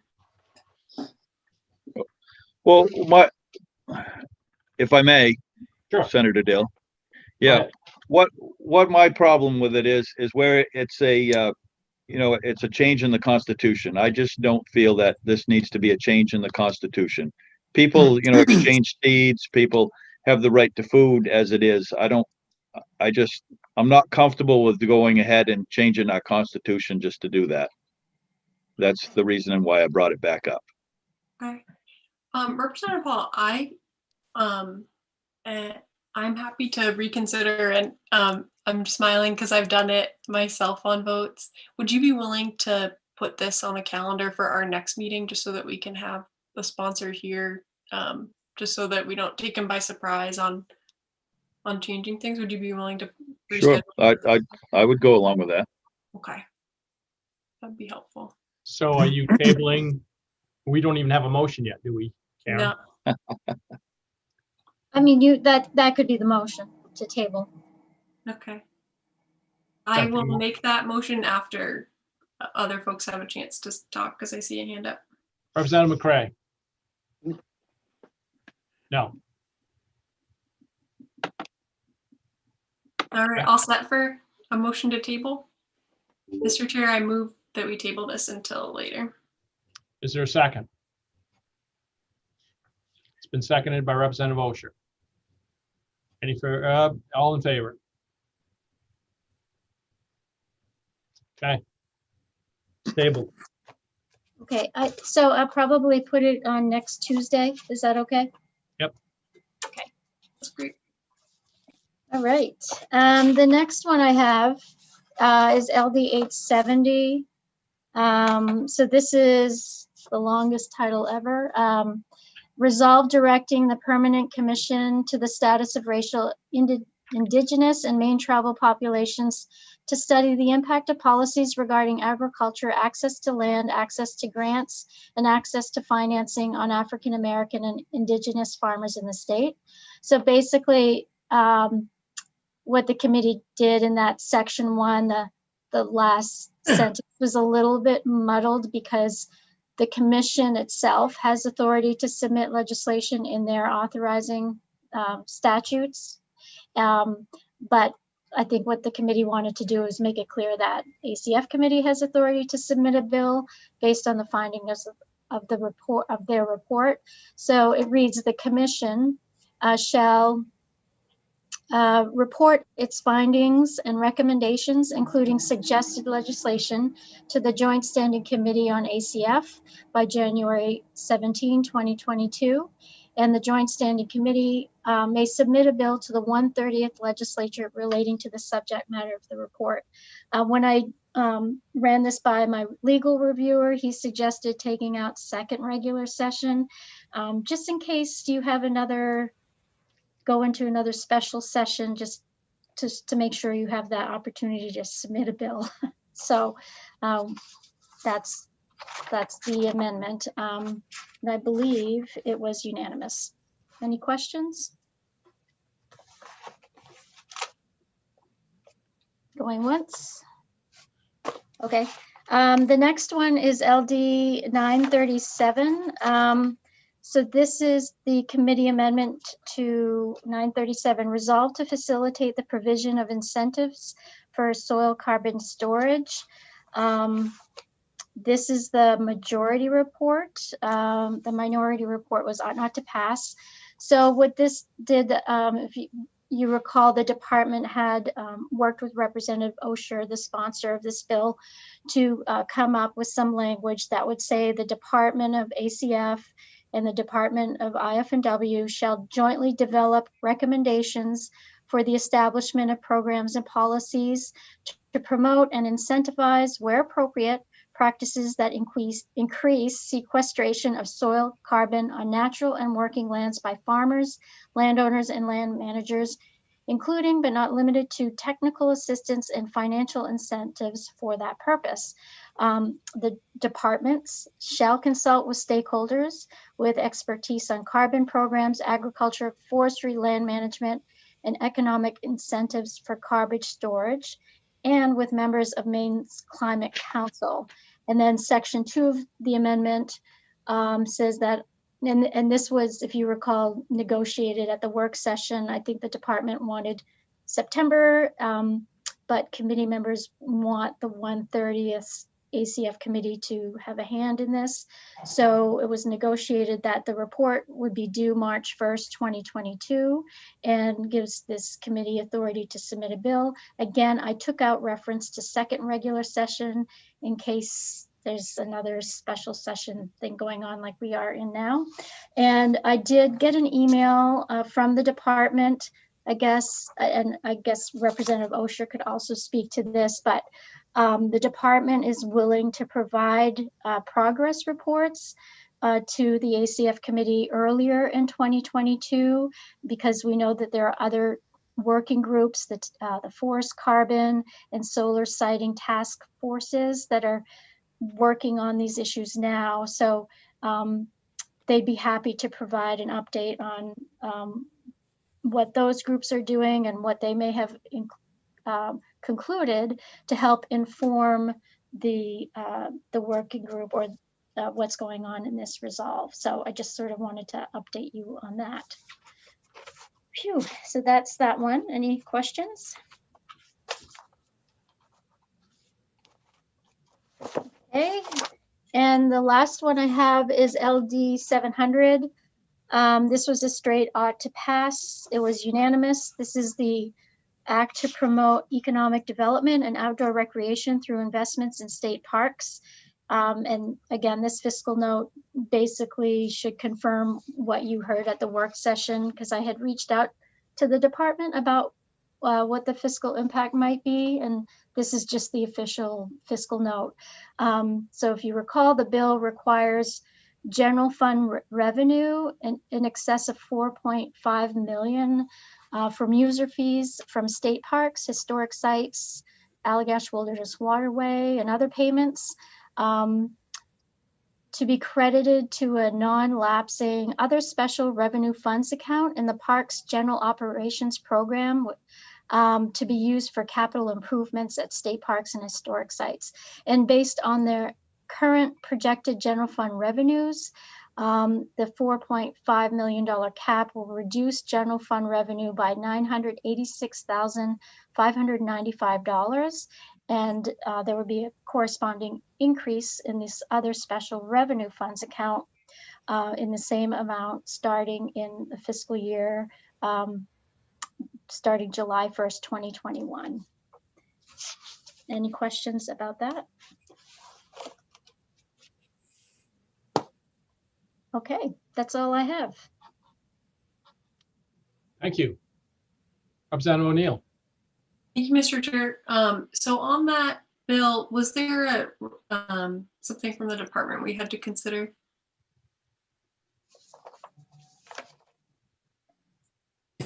I don't have any. On Representative Osher's bill. Oh, on 937. No, there was just an update from the department that they're willing to provide a progress report from those other task forces to this committee. So, I mean, if you're concerned that that might not happen, I mean, you could send a letter. I don't think you need to amend this resolve in any manner, but anyway. Okay, that's helpful. Representative Osher. Thank you, Co-Chair O'Neill, for bringing this up, because I got a call from ACF and they were concerned about the timeline, that we had moved it 6 months from their proposed amendment. So what I understood is that they would put a fiscal note on the cost of having to get more staff to meet that timeline. And so they were requesting that they get to keep the final report timeline as they had proposed, which would be September 1st of 22, but they would have meet our requested time for the final report with a interim report on March 1st, 22, so that we would have time to review it as a committee if we had wanted then to propose something within the same session, but that they would not have finalized their report. So that the 6 months, so then March 1st, we would be able to review how they were doing and they would be presenting to us who was on the committee, what they were looking into, what they had learned from the other committees that have been convened about forest carbon storage and anything that would have been updated by the Working Lands Group. My concern is that when someone says they're going to give you a fiscal note, that could kill your bill. I'm new at this, but that's what I understood. And so, as I mentioned the last time this came up, is I want us all to get along. Our goal is to all do right by our state and by the earth. And I don't want to seem like an obstructionist. I really appreciated Representative McCray encouraging us to make the timeline shorter so that we could address it as a committee in this session, because the timeline of September 1st, 2020 puts it outside of the time that we're serving as elected officials in the 130th.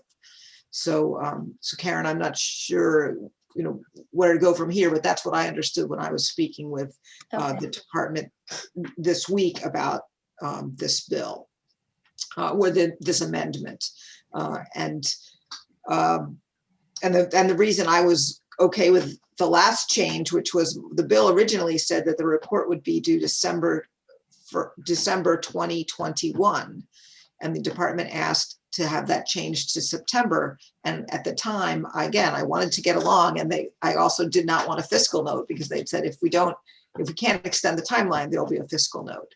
So anyway, so that's where it sits right now. And I'm new at this, so I'm open to what your advice is, you fellow members of this committee, knowing what the big goals are, and the hope that it won't get a fiscal note on it. Karen. Thank you for that clarification. It does strike me as odd to give the committee authority to submit a bill. I suppose what you could do is you would give the 130th ACF committee authority to submit a bill when you receive the interim report, but then there's a final report in September. So, and so the 131st ACF committee, presumably pursuant to joint rule, would have authority to submit a bill related to this. So it's just a little funky, but if that's what the committee wants to do, that's okay. So in other words, if we want to do anything right now, we have to reconsider. Would be one, and make any amendments that we want to make here. We could put this off until Thursday, because as you know, I did get a call from the department this morning about this, but I was actually in chairs and leads, so I couldn't have the discussion, but it was probably the same discussion that Representative OSHA had with them. I'm sure that's what they were trying to tell me also. So we could wait until Thursday until I talk to the department, which doesn't matter one way or the other, but and maybe try to clarify any further of what Representative OSHA said. So those are kind of our options here too. Committee, what do you think? Do we just wait until Thursday to do any reconsideration of this, and I will talk to the department and see if there's any further clarification? Representative McCray, you had your hand up first. Just a quick little comment. It seems to me that if we stick to the timelines that we have right now and allow for that interim report in March, which is changing, if we did that with us as the committee having the ability to report out a bill, and then the final report comes out in September, I think it was, which would move that report into the 131st. This committee will still have jurisdiction. Some of us may or may not be here. Okay. Yeah. But there would only be a bill reported out if the final report made significant findings that would inspire us to do that. So, but I'm also fine with waiting till Thursday too. Okay. Any other comments, Representative Hall? Yeah, that's what I was going to say. I think it's fine to wait till Thursday and see what the department has to say, and then we can make a better assumption. Thanks. Sounds good. Sounds like everybody's leaning towards Thursday. So Karen, if you want to just bring this back to us for review on Thursday, and then we can. Yeah, I won't be with the committee on Thursday, but could we do it Tuesday? I don't think it matters much if it's Thursday or Tuesday. Okay. Great. Anything else? No. Cheryl. I was wondering if Representative Schofield wanted to place his vote online for 11:59. Yes, I was going to mention that before we left. I had to step away due to a conflict for a few moments, and I missed that. On 11:59, as amended, my vote would be no. Thank you, sir. Thank you. Anything else? Not? Motion to adjourn? Representative Landry's followed by Representative Pluker. All in favor? Unopposed. Thank you. See you Thursday.